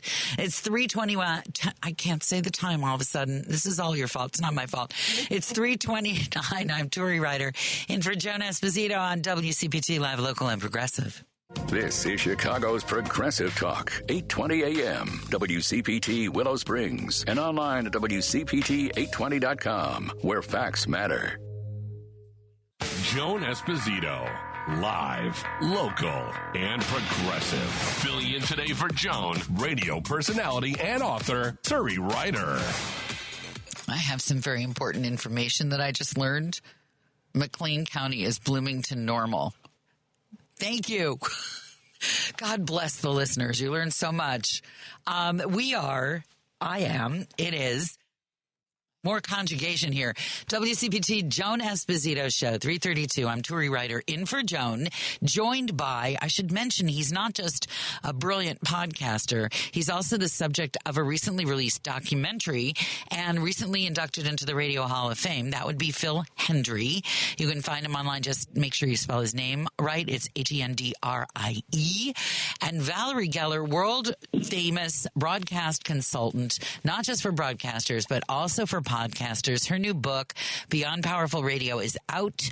You can get it through your bookstore. You can get it online. You can get it at valeriegeller.com, I believe. There's a link. Nope. It's beyondpowerfulradio.com or gellermedia.com. GELLER. And I just employed one of your strategies to get you to give both websites. This is a news tip that Valerie gives. When you want to get a more detailed answer, you get the story a little bit wrong and people will correct you. So I just want you to know that was totally deliberate. Lie on my part. And Valerie now has dispensed that information. I wanted to talk about setting parameters because we're talking about building your podcast in the coming year. Yeah. What are some of the rules for yourself that you need to make in order not to flame out or give up or hate yourself, or what comfort and support? I consult. It's a great question. I consult with a lot of podcasts, and some of them are ongoing, and others are, why don't you try just doing 3? Do a series of 3 podcasts in 3 parts. Do a 10-part series. Drop it like a Netflix series and do a limited series podcast and outline the different podcasts and what you want to say in each one, because there are so many different types of podcasts. And if you really look at them, the first podcast that really broke through and got people really increased a global awareness was called Serial, and that was really a story about a man who was in jail, right or wrongly accused of murdering a woman. And it caught on, and of course they used public radio, This American Life, to put on the first episode, and then there was a series, and then the podcast ended.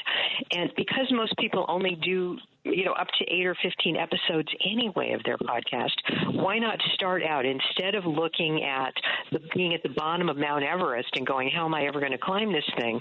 Just do 1 or 2 or 3 and see how it goes. See if you like doing it. It's a ton of work. The curse of podcasting is the great ones make it look easy. There's doing a podcast, then there's going back and editing a podcast, then there is posting the podcast in every conceivable place that podcast needs to be where the audience can find it.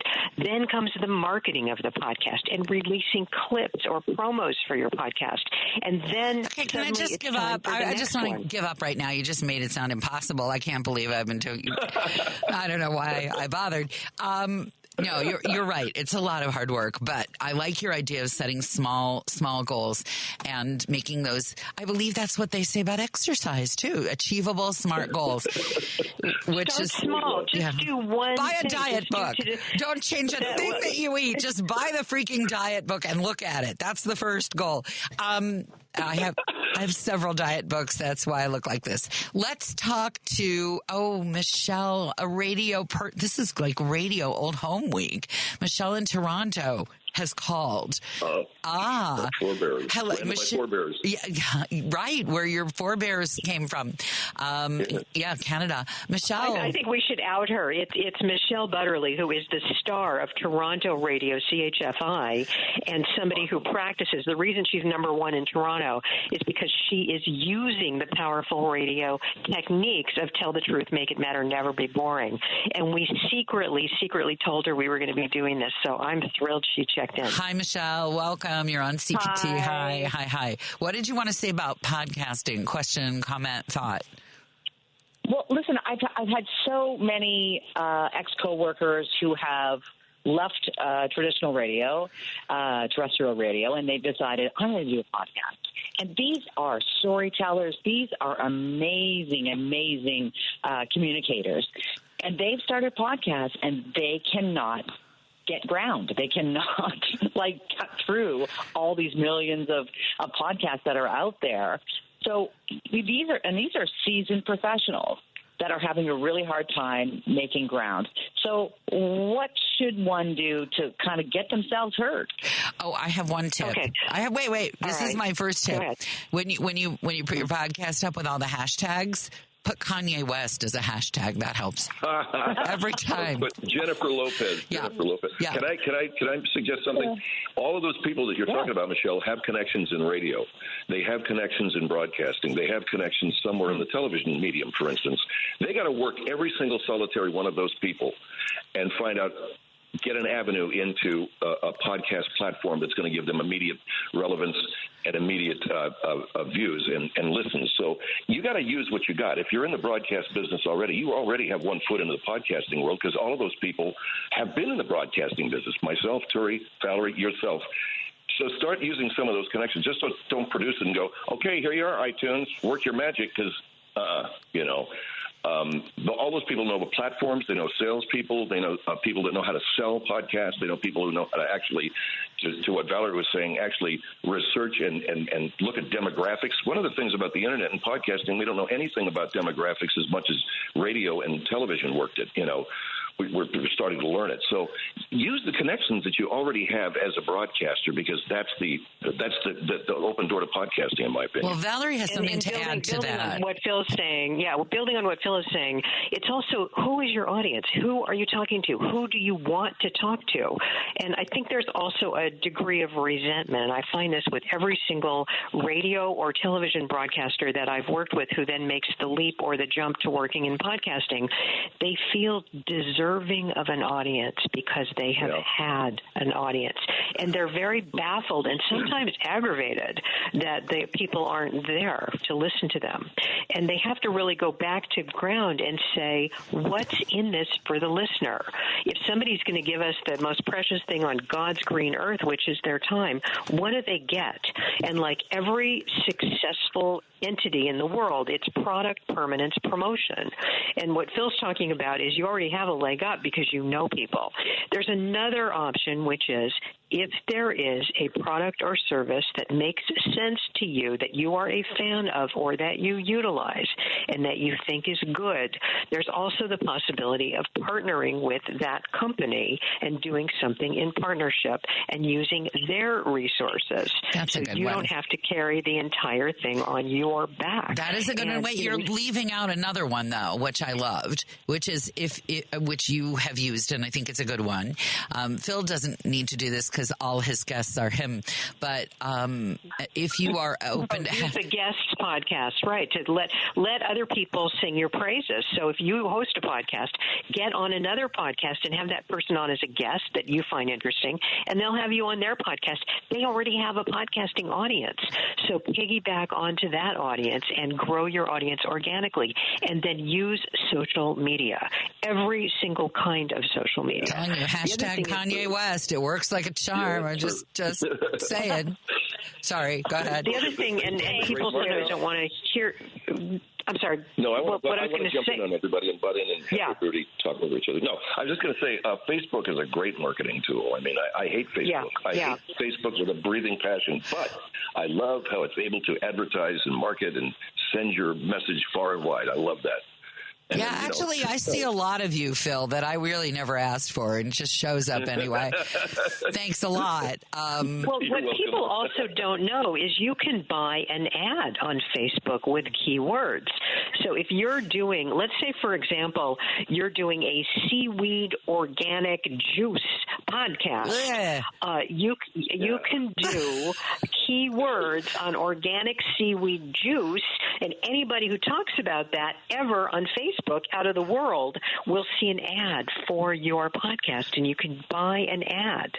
Because they're listening. They're listening to you puking up your seaweed juice every morning and going, damn this seaweed juice.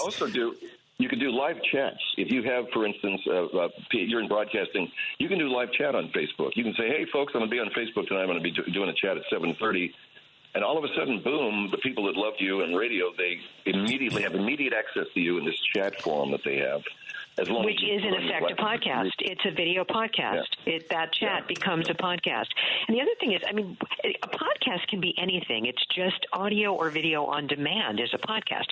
So when your smoke alarm goes off at 3 o'clock in the morning and you don't know how to change the battery, and you go on YouTube to find the guy with the video on how to change the battery in your smoke alarm, that's a podcast. Anything you it's can not a very good on one demand. Unless it's 3 in the morning and your smoke alarm is going off. And I sometimes wish I could pay them to allow me to train them to get to the point quickly. Wait. I have to talk about that. Episode number 45 on how to change the battery. I have to talk about that. Alarm. Michelle, we're running up your phone bill. Did we get your question answered?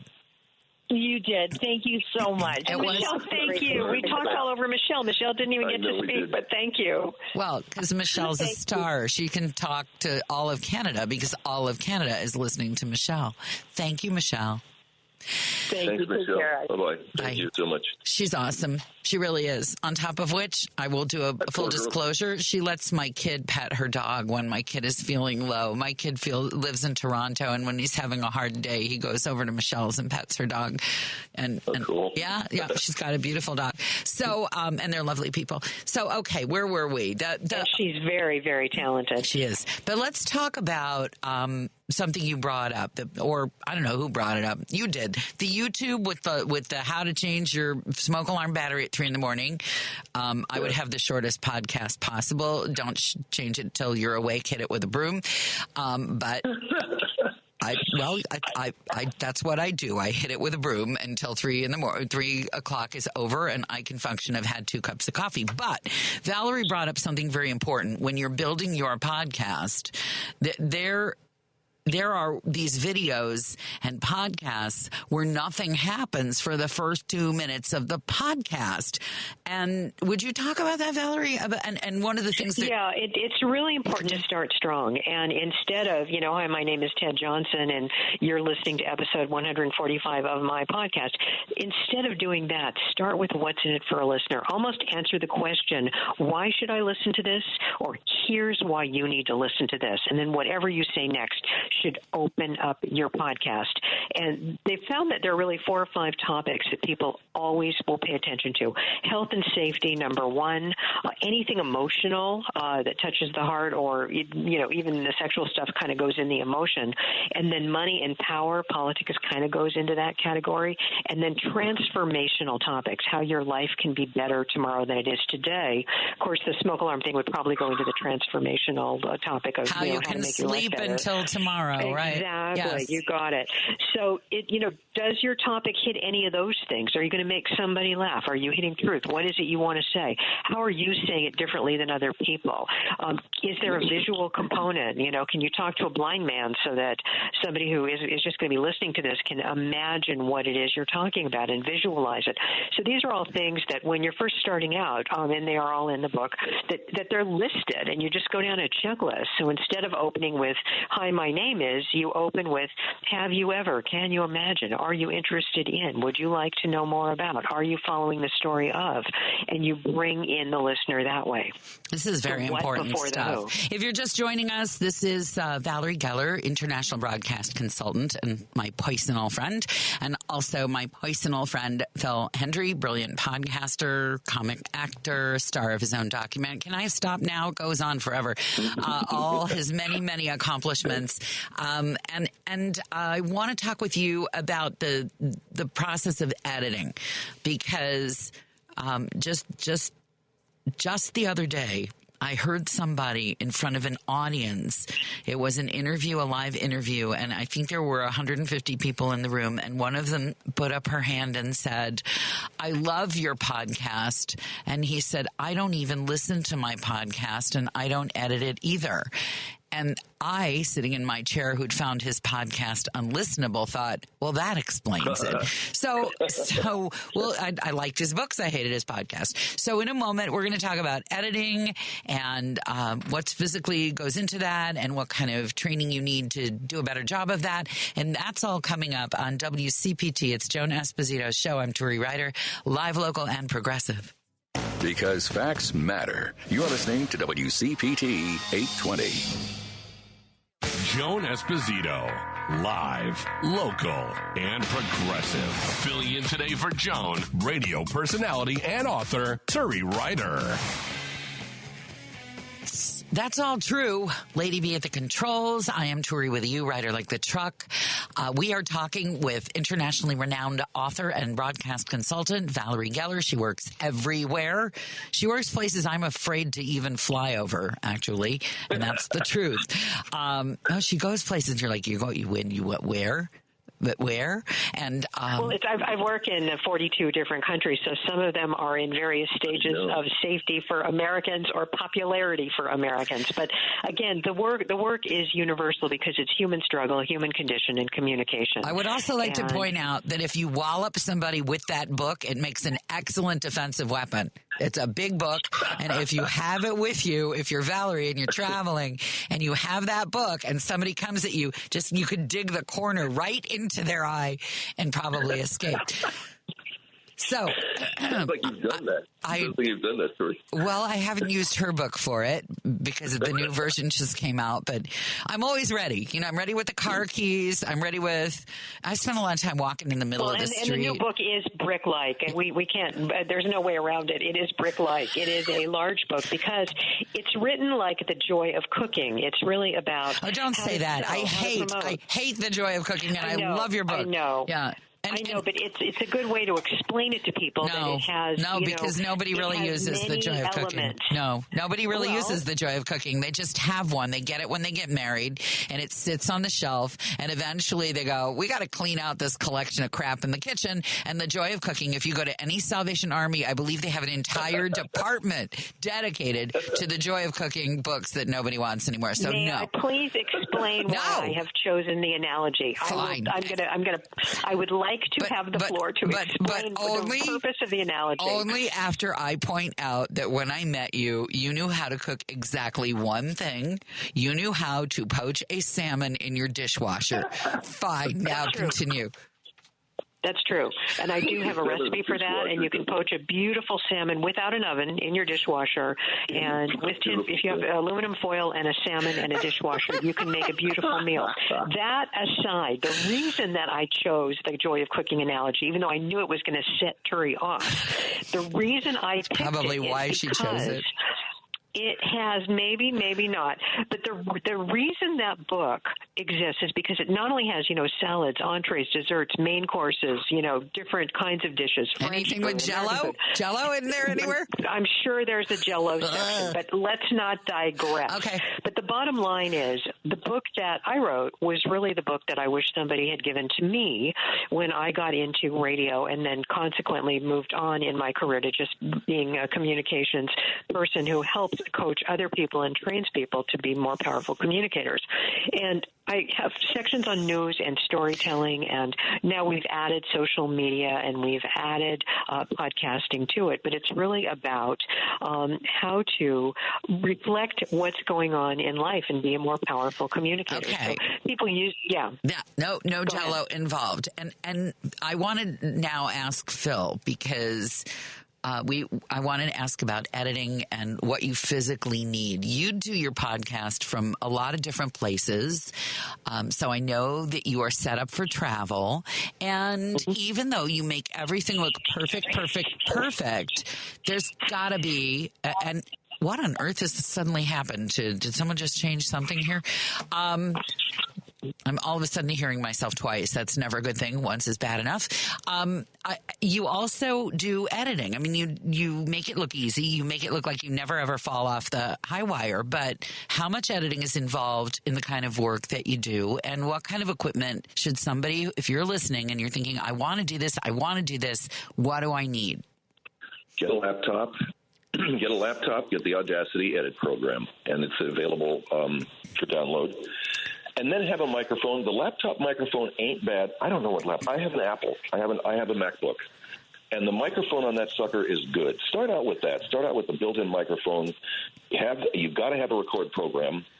And then begin experimenting with music. What do you mean by that, Phil? Just play some stuff off of iTunes, and you'll notice the Audacity program is recording that. And you can manipulate the volume, so you can make it lower than your speaking voice.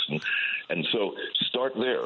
Audacity, there's many places where you can learn how to edit on Audacity. It's digital editing. That's what I use when I'm on the go, as you were saying. In my house, in my studio, I have a desktop and I have a broadcast console. But the laptop is a good way to start, man. Okay. So if you have a laptop, I could go on and on. I think you've shown people the on-ramp there. That a lot of people are inhibited by the idea that they have to spend a lot of money, but the editing thing. Let's circle back to that, and then I'm going to ask Valerie also to talk about editing. How much of what you recorded in typical sitting stays and how much goes? It's not about how much stays and how much goes. It's about wait. We'll get to you, Valerie. Phil. Okay. About three quarters to I was going to say 3/4 to 2/3. That's dumb. It's 2/3 to 3/4. Anyway, so about 3/4.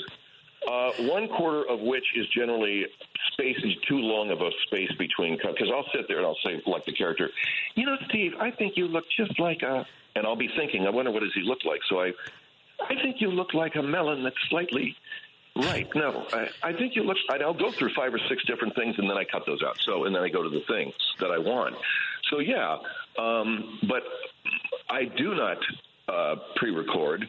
I go on the fly. I use as much of it as I can. I edit, but you go back and you listen to the whole thing, and that's when you do your editing, including taking out like big stretches of dead air. So that sounds to people who don't know what they're talking. You do pre-record, in the sense that you're not doing live stuff, and then you sometimes do a separate thing that's live, a live chat. What I mean by that is you don't. Yeah, what I mean by that is you don't. Real time it. You don't go, well, I got to do this real time, okay? Beginning to end, come what may. If I screw up, I screw up. No, you don't have to do real time because we're not really doing broadcasting anymore. We're doing a pre-recorded. So do it.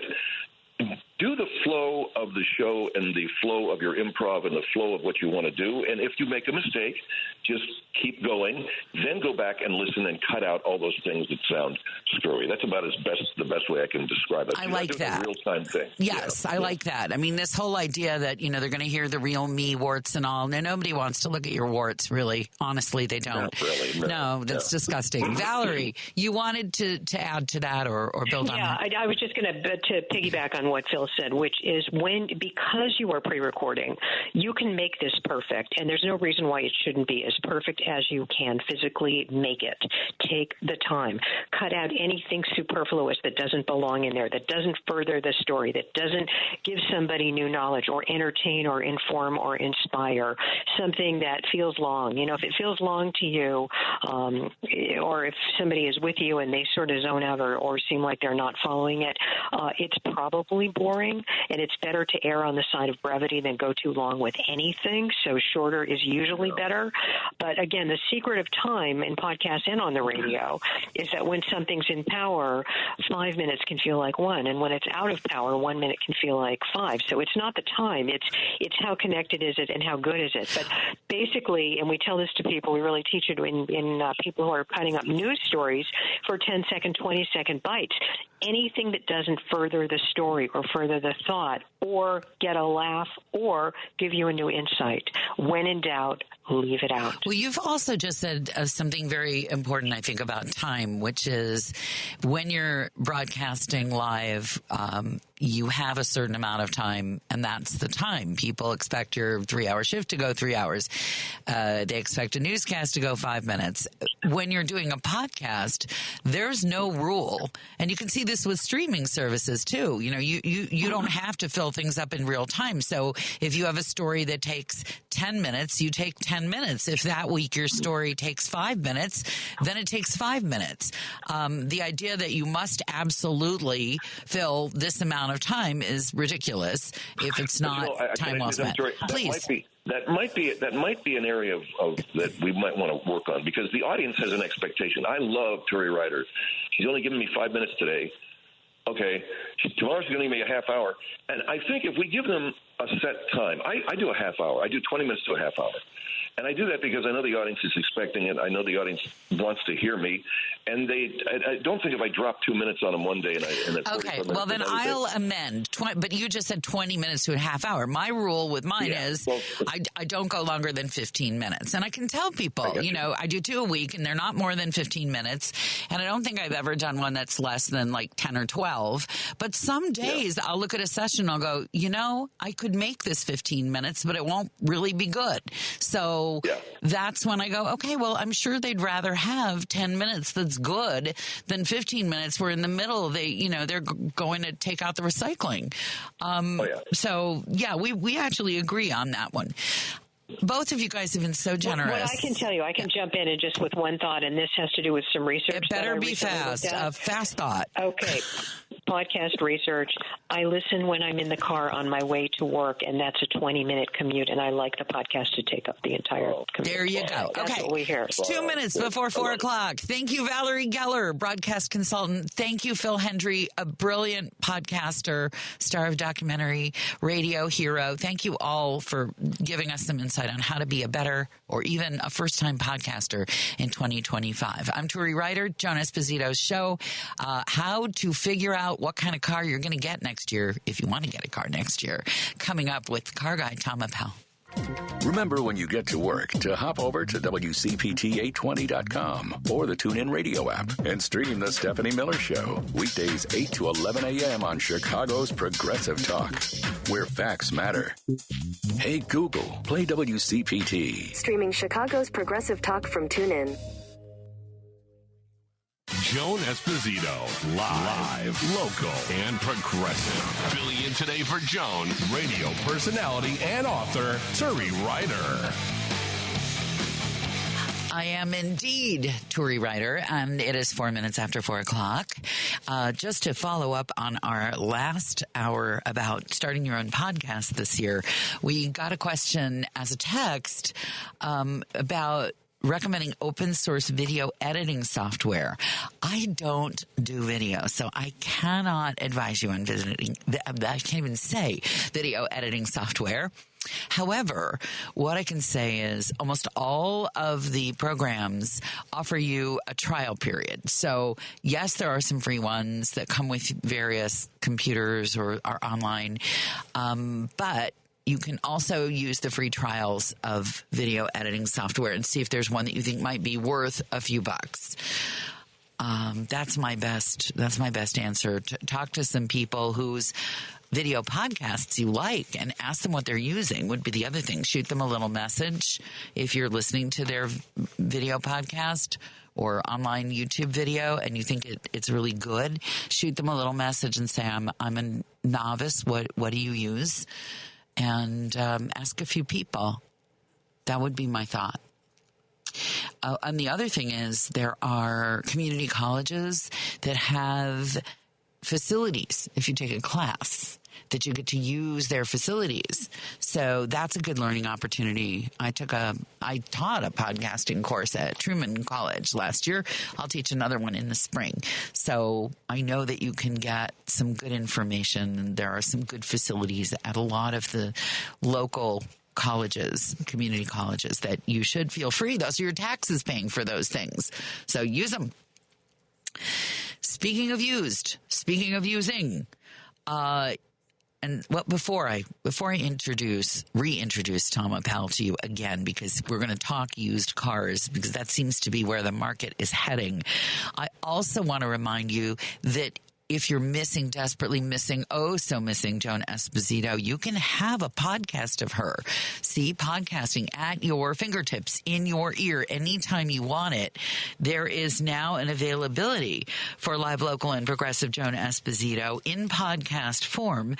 Just check Joan Esposito full episodes and Joan Esposito featured interviews, and you can subscribe to them. They're available on all the usual platforms: Spotify, Apple, TuneIn, iHeart, YouTube, Amazon. You pretty much take your pick, and you can have not only a chance to hear Joan when you miss her, you can recommend her podcast or a show that you heard that was special to friends so that they can hear her perhaps for the first time and do great things for the show, which is always nice and we appreciate, and we'll come to your house and wash dishes if you get us a new listener. I didn't really mean that. I'm not washing your dishes. Tom Appel, welcome. You are on WCPT because we like you so much. Well, thanks for having me. And because you know so much. And I'm getting hold on, we got a potchkey. Potchkey is a technical term. We're going to play with the audio here because we're hearing us twice. Stand by. Got it? Handled? No, we're working on it. So while we work on it, I will tell you one reason. One of the reasons why Tom is part of the show today. Coming around the end of the year, new model year for cars have been out. And what I'm hearing is that a lot of folks are going to be getting used electric vehicles, because the prices of those, and Tom and I have touched on this before, have come down so quickly and so far. But it's not just electric vehicles that seem to be more of a bargain now, whereas in the COVID epidemic, there were none and the prices were insane. And you probably saw a lot of commercials that track the value of your car. I don't want to make fun of people who use this app, but I'm going to make fun of people who use this app. Like, if you're compulsively checking the value of your used car, that's weird. Unless of course you're trying to get rid of your used car. Nope, we got the same problem with the audio. Tom, we're going to have to solve this some other way. Okay. Because every time we call you, we are hearing you twice. And we love you, but once is enough. So Lady B is going to work on that, and we'll figure it out. And then let me go through some of your texts that you have sent, because it's important. Let's see. There was somebody who wanted to talk to me about our conversation about Hanukkah and had some thoughts about that being more of a religious holiday and how that is being less discussed as a religious occasion. And they felt that it should get more attention as a religious observance. Here, Hanukkah is about the victory over the attempt to defile Jewish spirituality through the enforcement of Greek culture, of anti-spirituality.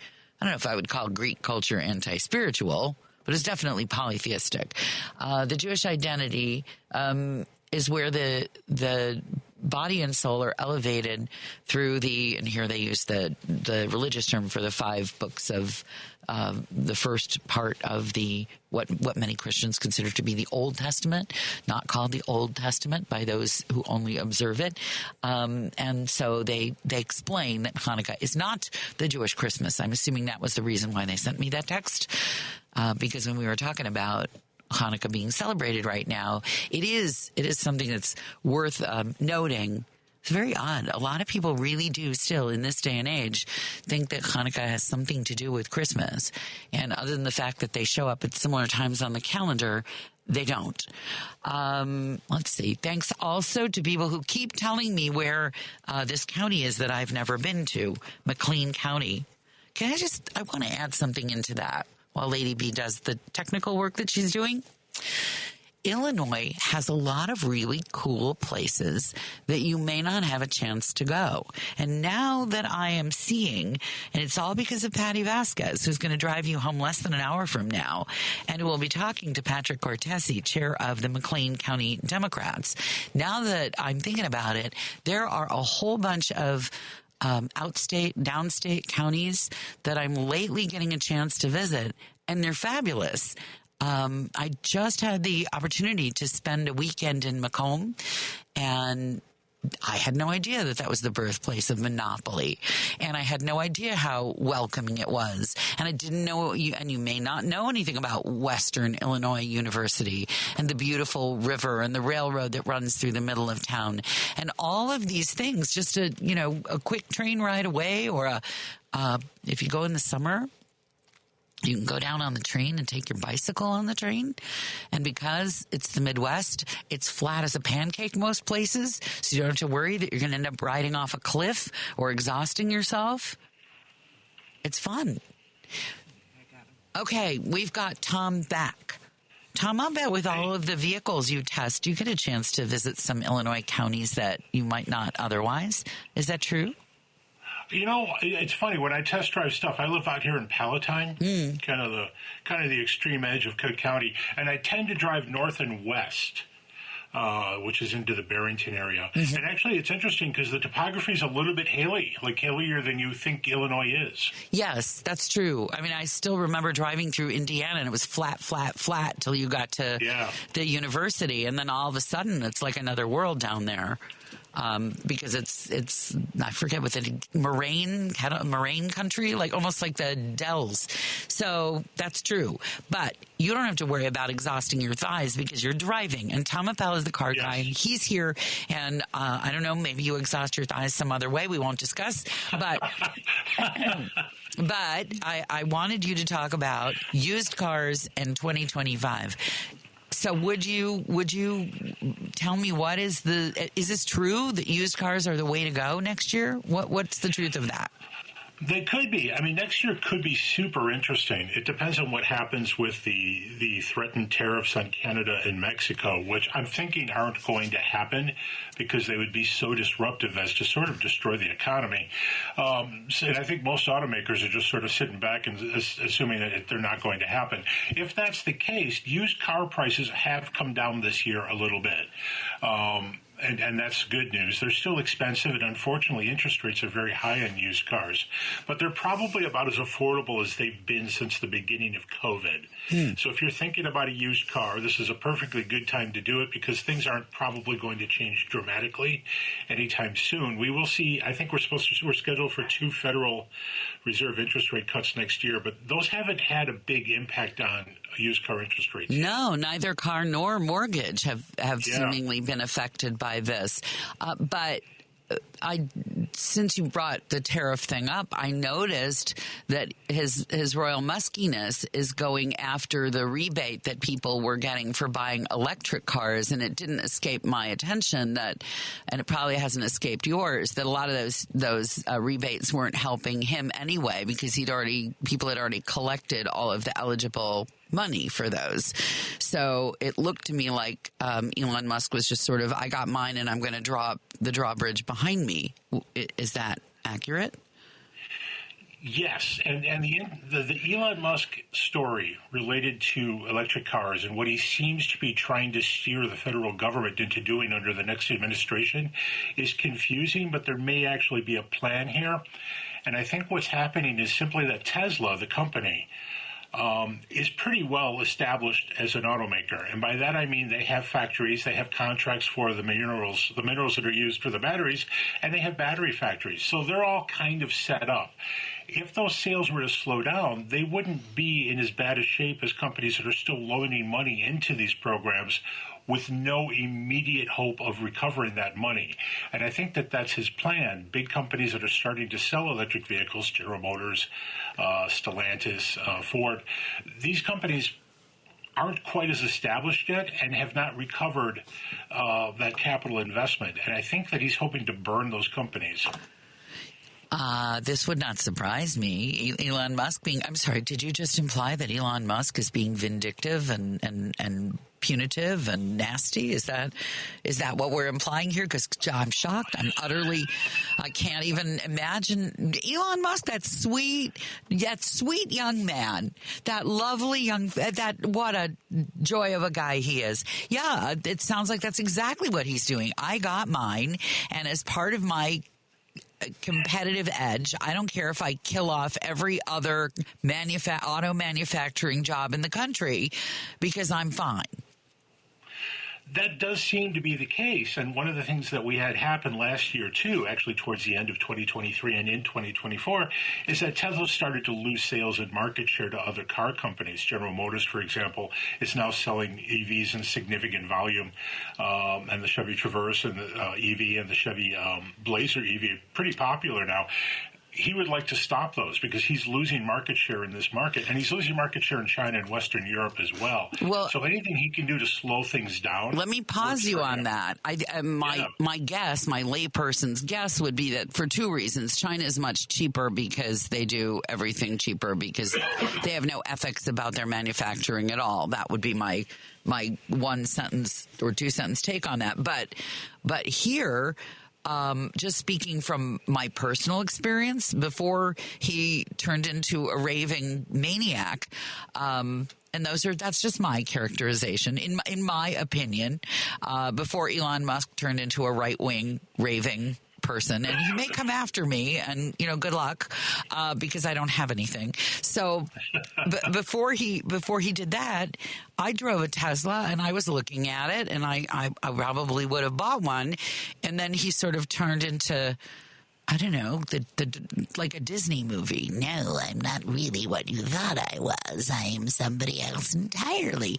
And when that happened, I basically unfollowed all of the Tesla emails that I'd been getting. And I think I actually called them up and did one of these over my dead body. Will I buy Elon Musk's car? Is that part of the market thing that's happening for him right now? Probably. We seem to know that that's what's happening in Western Europe. It seems like politically he hurt himself badly there. What's happening in China is a number of things, including a groundswell of nationalism there, where the local population now seems to want to buy locally produced products that are not from external companies. Here, things are going to get weird because it'll be interesting to see if Tesla, if Elon Musk has somehow persuaded non-traditional EV buyers to start buying EVs. Like, did he? Yeah. Will red staters buy EVs? We'll see. It's so weird. I mean, people I know who were Trump supporters actually were furious that they felt they were being, and their right-wing media was pushing this, that you're being forced to buy an electric car. Right. Right. But now that he's their big, the biggest donor to Trump, I think, of all time, possibly. Now, will they feel like they're being forced to buy an electric car, or now do they feel it's just supporting the Donald to buy? I have no idea. But if I were one of those people who'd spent 2 years raving about how Joe Biden is forcing me to buy an electric car, it would be a head spinner right now. I don't know what I would think. I don't. Back to the used car scenario. Sure.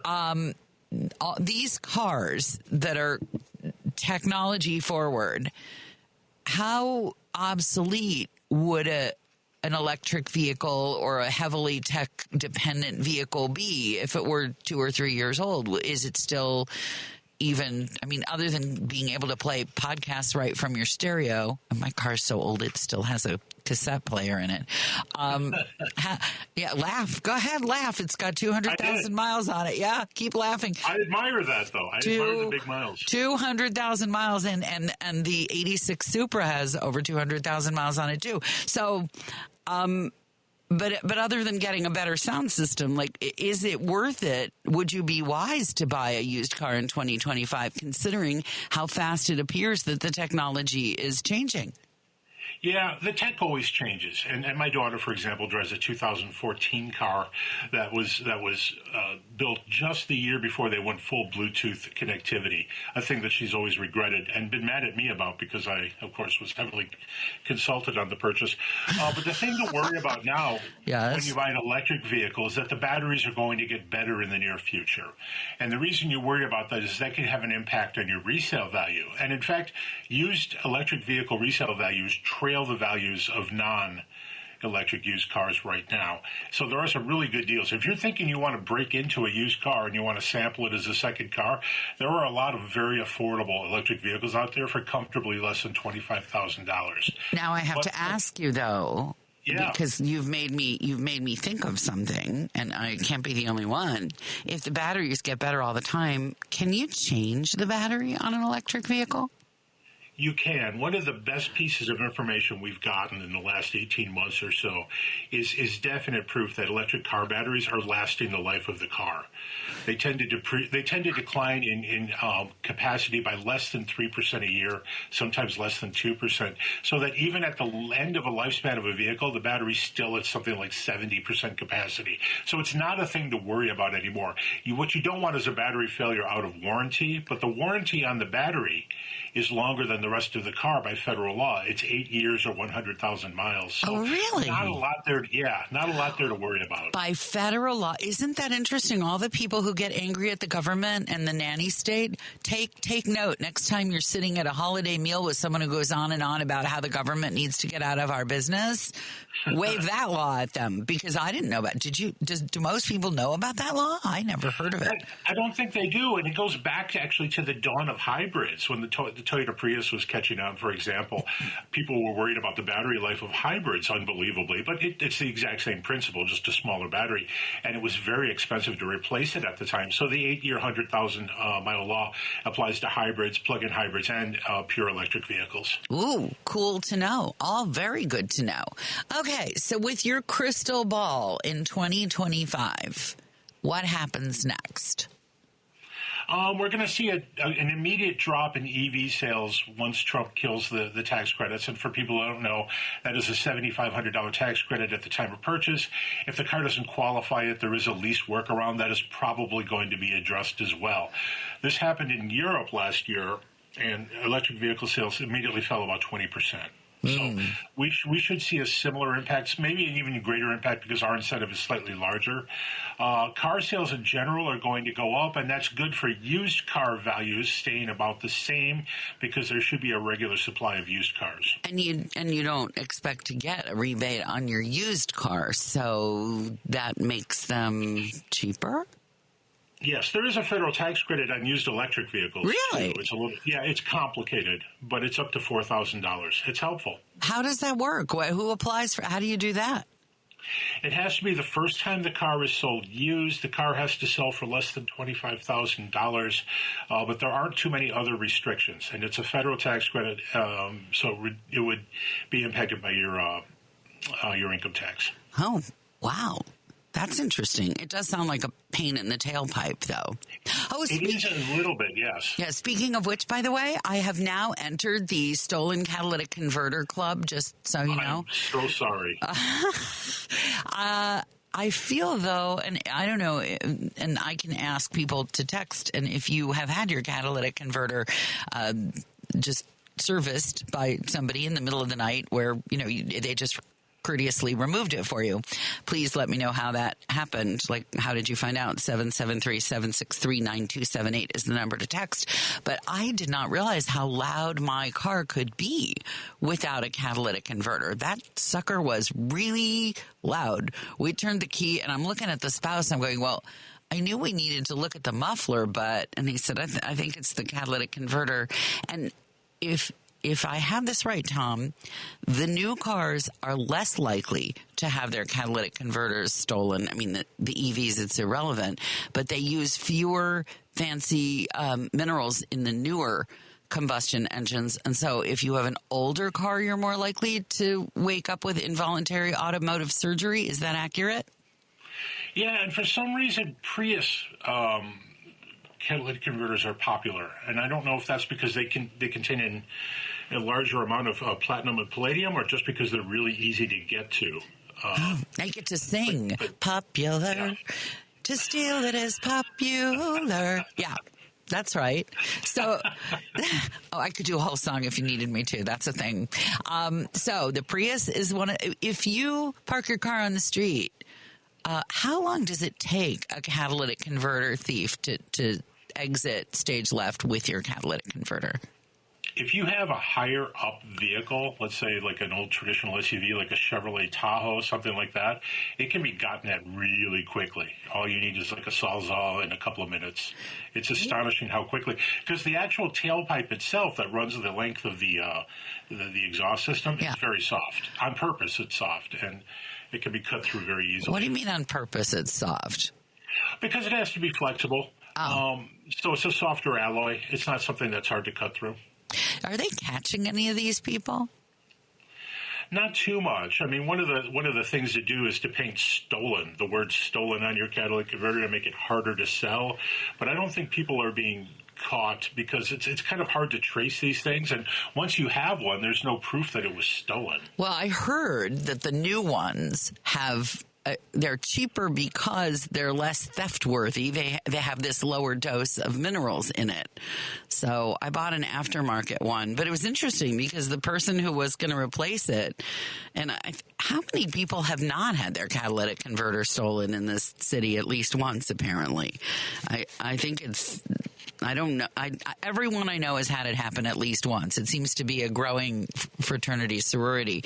But they also, someone told me that the aftermarket ones are like Pepto-Bismol pink. Is that true? I have seen that, yes, and that does make them more apparently. I don't think they all are, but I have seen pink and yellow and orange catalytic converters that sort of mark them as having been stolen. Well, okay. I guess I'm in that club now. Is there any information that you would like to impart to folks about how they should approach the new year if they know they're going to need a new ride? What are some rules of thumb you can give them? Yeah, the best rule is to know you're going to be shopping for a car and then to shop slowly and make really good decisions and don't ever feel rushed. And no matter what a salesman tells you, there's no emergency. Yeah, that's true. That really is true. When we bought the mommy van, literally 20 years ago now, oh my gosh, the poor salesperson. He's like, yeah, he gave an exorbitant price on a used Toyota mommy van. And then he said, but it's a beautiful car, even considering that the new ones have 0% financing. And I said, what? What? And it was amazing. This car, well, of course I, bought the one with 0% financing after I got them down so low that the dealer said, I'm sorry, all I can do for you now is throw in an oil change. That's how you know you've got them down to the bottom. But amazingly, once you walk away, your phone starts ringing. Oh, we were able to give you this at a lower price. Oh, we have a special this week. So you're absolutely right, Tom. Just by walking away one time, the price of the car tends to drop significantly. It does. The number of people who return to a dealership after they leave, having not purchased a car, is very low. Because they're moving on to another dealership and they're probably going to get a better deal than the one they just saw. So it is incumbent on the salesperson to keep you there. And once you've left, you are a commodity, right? You are someone who's looking for a car and they've got to get you back or they're in trouble, frankly, from the sales manager. So, the deals start flying the minute you leave. Yeah. So my best advice, not that you've given this, my best advice if you're looking for a used car next year is no matter how much you want it, walk out one time. And be sure to leave some contact information. That's great advice.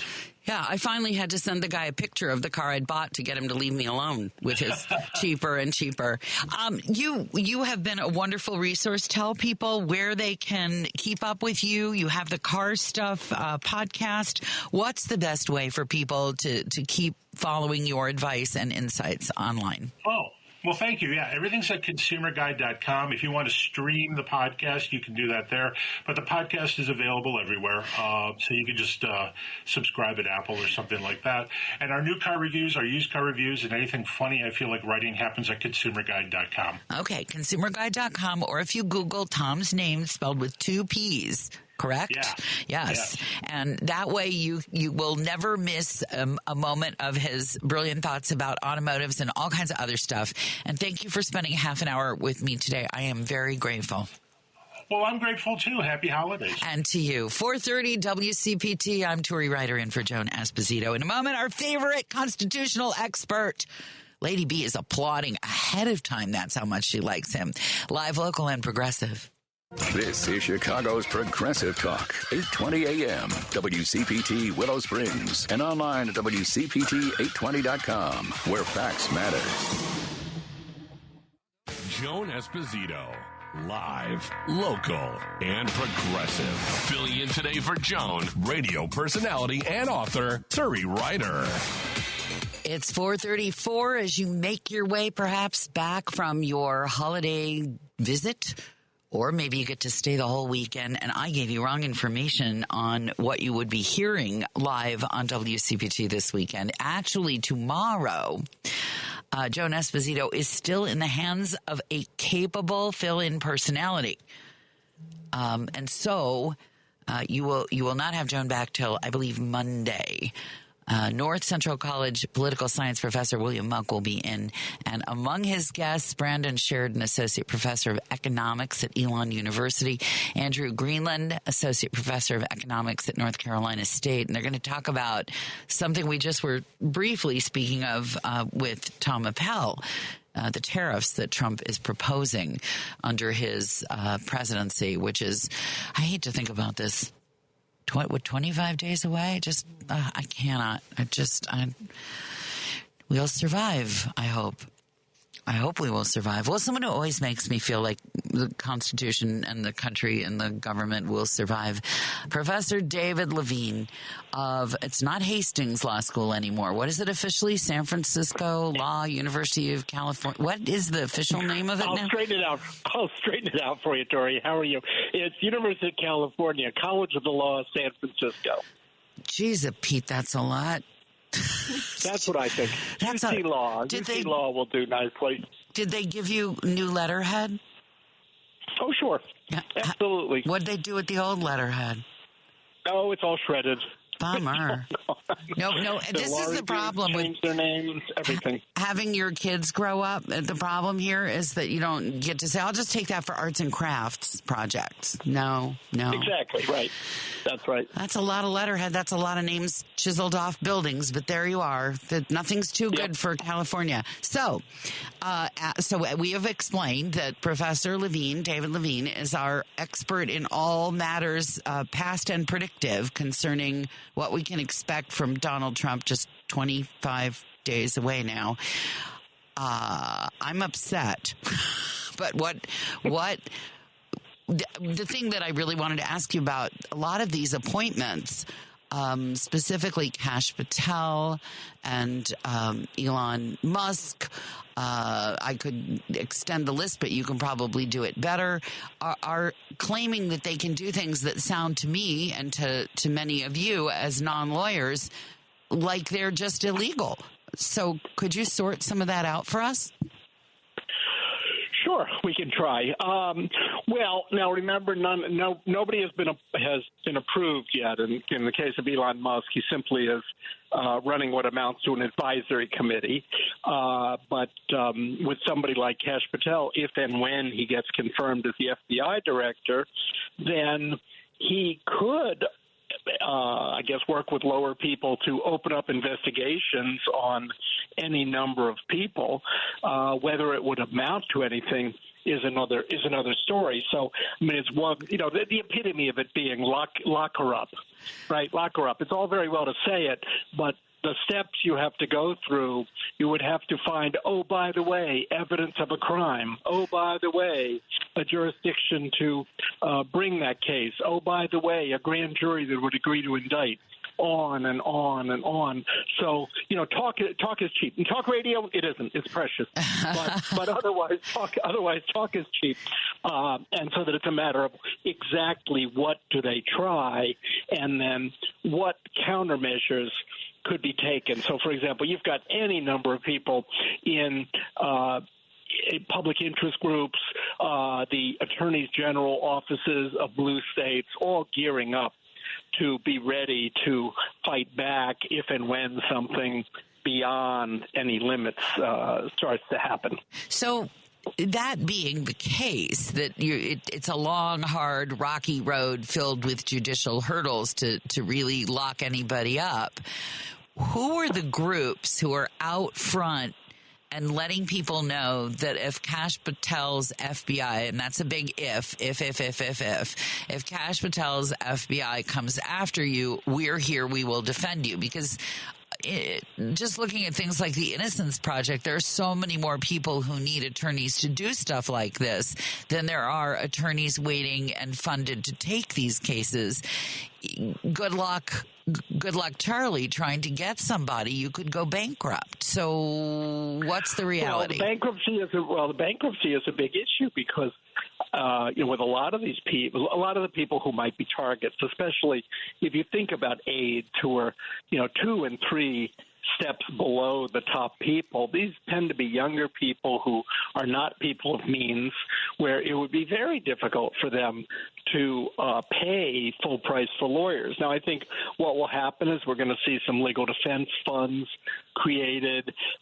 Some number of law firms are certainly going to be willing to step up to take some of these cases pro bono. If it's criminal cases, then you do have the public defender's offices. If somebody really doesn't have the means to hire a lawyer on their own, so it's not a pretty picture, right? I don't want to sugarcoat this. It's going to be difficult, but not impossible. Well, this is that gray area. It's almost like financial aid for college. There's what you can afford on paper, and there's what you can afford if you hope to be able to live out your life not sleeping under a viaduct. To pay for a lawyer, I mean, this is unfortunately de facto limiting the courts to people who really have money, because as anyone who has had to pay a lawyer for anything knows, it's your rent money really fast.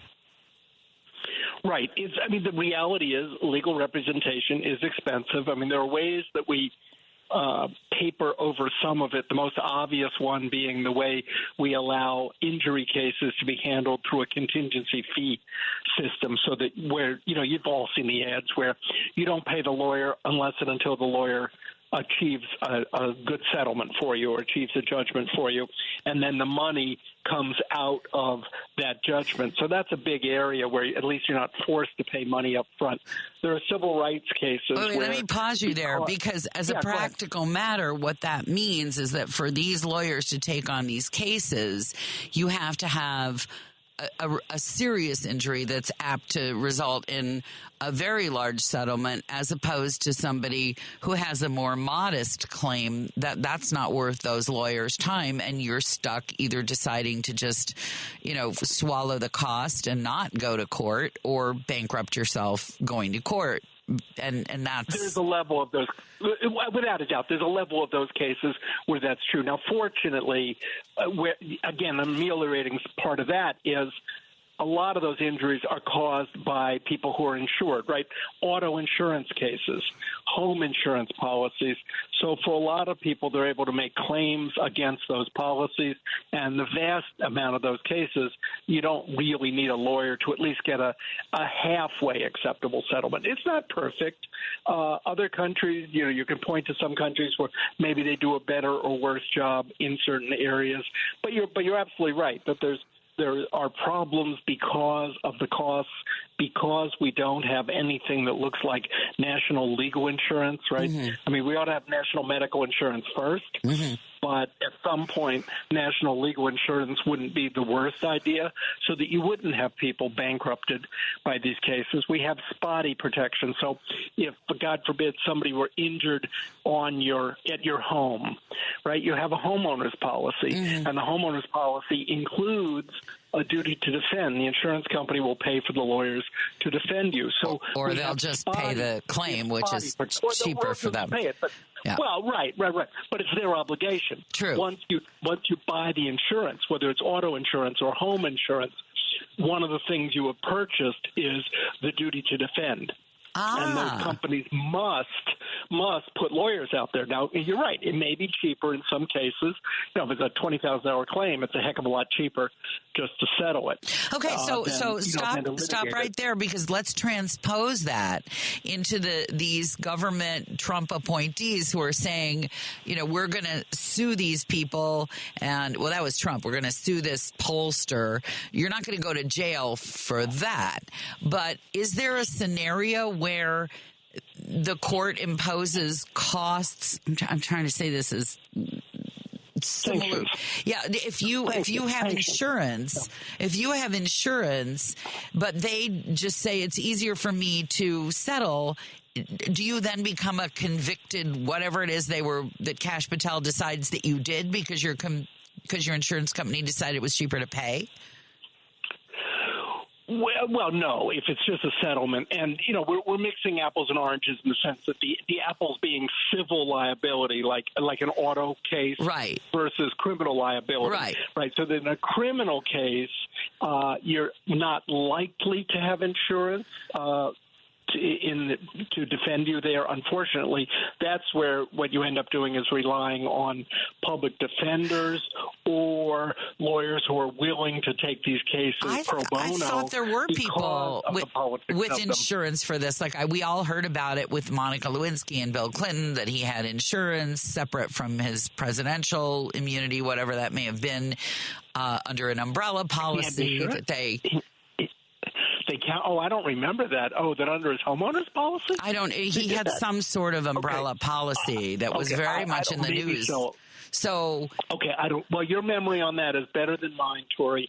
No, that may be the case. Maybe it's that it's somebody in the public eye, is that maybe he took out some sort of insurance to protect himself from certain kinds of civil cases.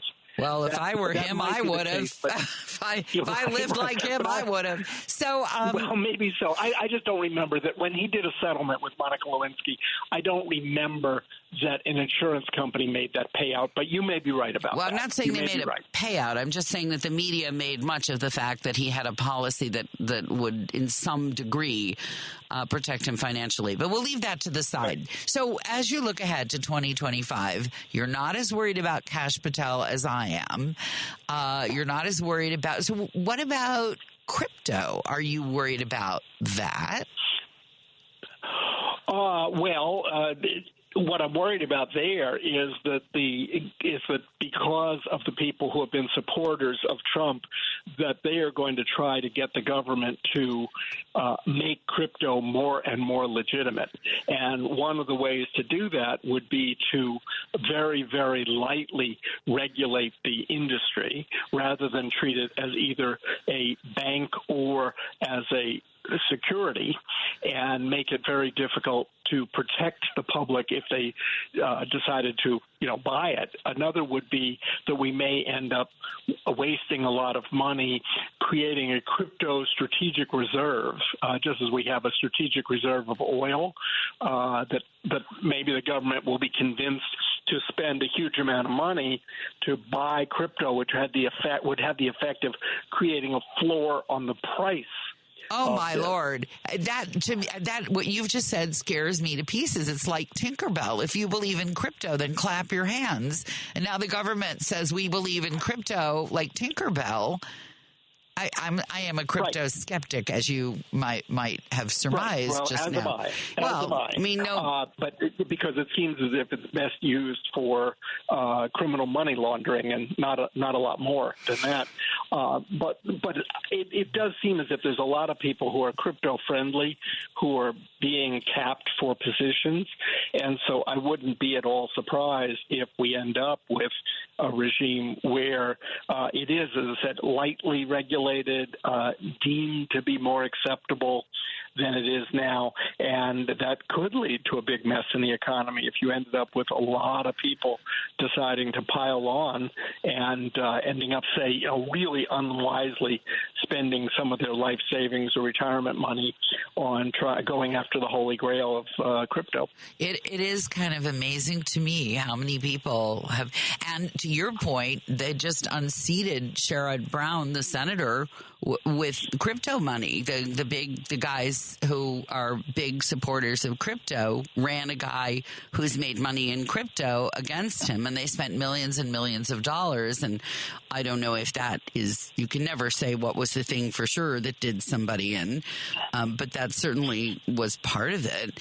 And so they're going to have their true believers now seated in our United States Senate, and that's going to be a little bit concerning. So that's another thing I was worried about. What about, I'm going to have you think about this, and then I'll ask you, what are the big constitutional things that you are most worried about after January 20th? So stand by. It's 4:49. I'm Turi Ryder, in for Joan Esposito on WCPT Live, Local, and Progressive. WCPT 820, Chicago's Progressive Talk, where facts matter. Joan Esposito, live, local, and progressive. Filling in today for Joan, radio personality and author Turi Ryder. 4:51. I am Turi Ryder. In fact, in for Joan Esposito, Lady B at the controls. And just to make sure I get all my thank yous in, thanks to Julia Shu, and thanks to Matt, and thanks to Mark. Special thanks to Matt for sharing the most disgusting Jell-O recipe ever conceived. If you missed it, you'll want to check out the Joan Esposito podcast, because when anybody fills in, it still goes up there. So if one of the shows that happens when Joan's not around is a show you want to hear again or send to somebody, or, use for an exercise audio, because you can really do a lot of leg lifts while you're dishing on Trump, then you can find it online. With me still, and always a pleasure, David Levine, Professor David Levine of, I'm going to try this, University of California, Northern California, San Francisco Law School. Is that what it's called now? Oh, so close. Oh, God. Let's go with UC Law. Okay. University of California, College of the Law, San Francisco. Okay, all right, I'll get it eventually. You'll just have to keep coming back until I get it right. That's right. The flogging will continue until morale improves. That's right, exactly.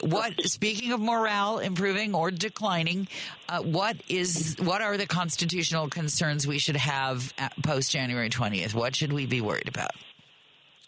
Well, a couple that come to mind. One would be, are we going to be bringing polio and diphtheria back? Ooh. Thanks to Robert F. Kennedy Jr. And there, the legal questions will turn around things like, let's say that the Centers for Disease Control, the Food and Drug Administration, starts changing the guidance about vaccines. Kennedy has been quoted as saying he doesn't think any vaccine is safe and effective, which is code for being an anti-vaxxer. Yes. And let's suppose they start taking some of those vaccines off the approved list, which would mean insurance companies would stop covering them, which would mean schools and states would stop requiring those vaccines, so that we've got a real potential for a big mess going in that direction, and it could be done with small steps, something like take a vaccine off the approved list, and it would take some time to litigate, and the question would be, would a court second guess those federal agencies about some sort of a change?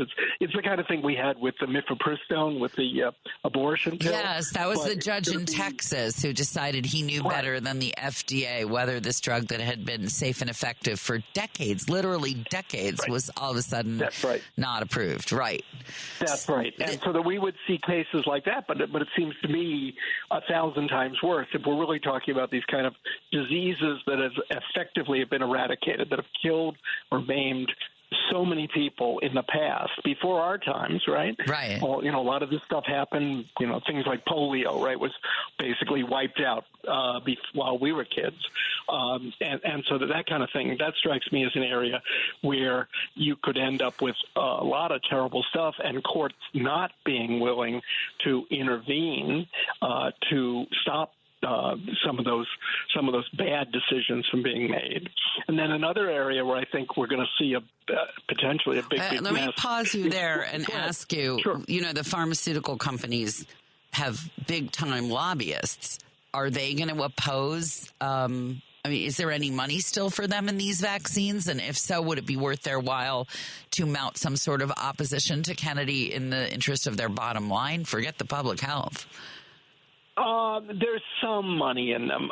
We have one of the issues is with the vaccine specifically is that we have created a compensation system where recognized side effects have been compensated, and that's given the vaccine companies, the pharmaceutical companies making vaccines, some comfort in terms of manufacturing. But if I could imagine them saying it's not worth our while, if the market becomes much smaller, say all of a sudden you're manufacturing a vaccine where it's marginally of value in terms of your portfolio of drugs, and that, let's say all of a sudden the market were cut in half because a number of states stopped requiring it. Maybe some of those manufacturers would say, "Hey, it's not worth our while. We're out of here. We're going to go on to something more lucrative." That could happen. You would also imagine the insurance companies would actually prefer to keep people vaccinated because treating people for these diseases is so much more expensive. Well, that's right. Yeah, that is certainly right. But whether they would be organized enough to get the will of Congress going in that direction, and it may end up being a mixed bag. So something like famously, Senator McConnell, who himself suffered from polio. Mm-hmm. Stood up and said, look, we're not going to take polio vaccines away from people, but maybe some of the other vaccines that don't have as powerful a constituent as Senator McConnell may end up being on the chopping block. Yeah, I'm sure. It leaves you in the awful position of hoping that somebody's kid gets an awful disease, which you really would rather not. I mean, you're like, if this is what it takes, if someone has to have what we call in radio a personal connection to the topic, heaven help us. People are going to be throwing all kinds of stuff at these people's kids going, okay, well, maybe if your kid gets sick, you'll let my kid have the shot and all the other kids have the shot. Right, and more broadly, what's likely to happen is that the uptake of vaccines is, as we've seen, is more likely to be reduced in red states, and so you're going to end up maiming and killing the children of Trump voters. Well, red states, what's going to happen. It'll come back to bite them. Marin County as well, and they might they're so far blue they might as well be red. Let me ask you about your next. We're doing a little better since you were around. Were you really? Better. Okay, yeah, it's a little better than. I mean, I know exactly what you mean. They're 15 minutes from my house. But it's a little better now. Well, so I'm sorry, but go ahead. No, I hope that's true. Let's talk about the next thing that was on your list that I cut you out. You've got about a minute to go to your next concern. Okay, sure. Well, I was thinking about the threats to deport people and all these awful stories of separating kids from their parents. And there certainly will be lawsuits around those policies, but will courts be willing to stand up to say, no, as a due process matter, you can't just round people up. You can't just kick them out of the country without a hearing, without due process. That's the next place that I would worry, because I think that the new administration wants to really make a big splash. Okay, well, I'm going to worry about that along with you. And I thank you so much for spending time. That's Professor David Levine. I'm not even going to try for the name of the institution, but thank goodness he's out there teaching law. It's just about 4:59. Patty Vasquez next on WCPT.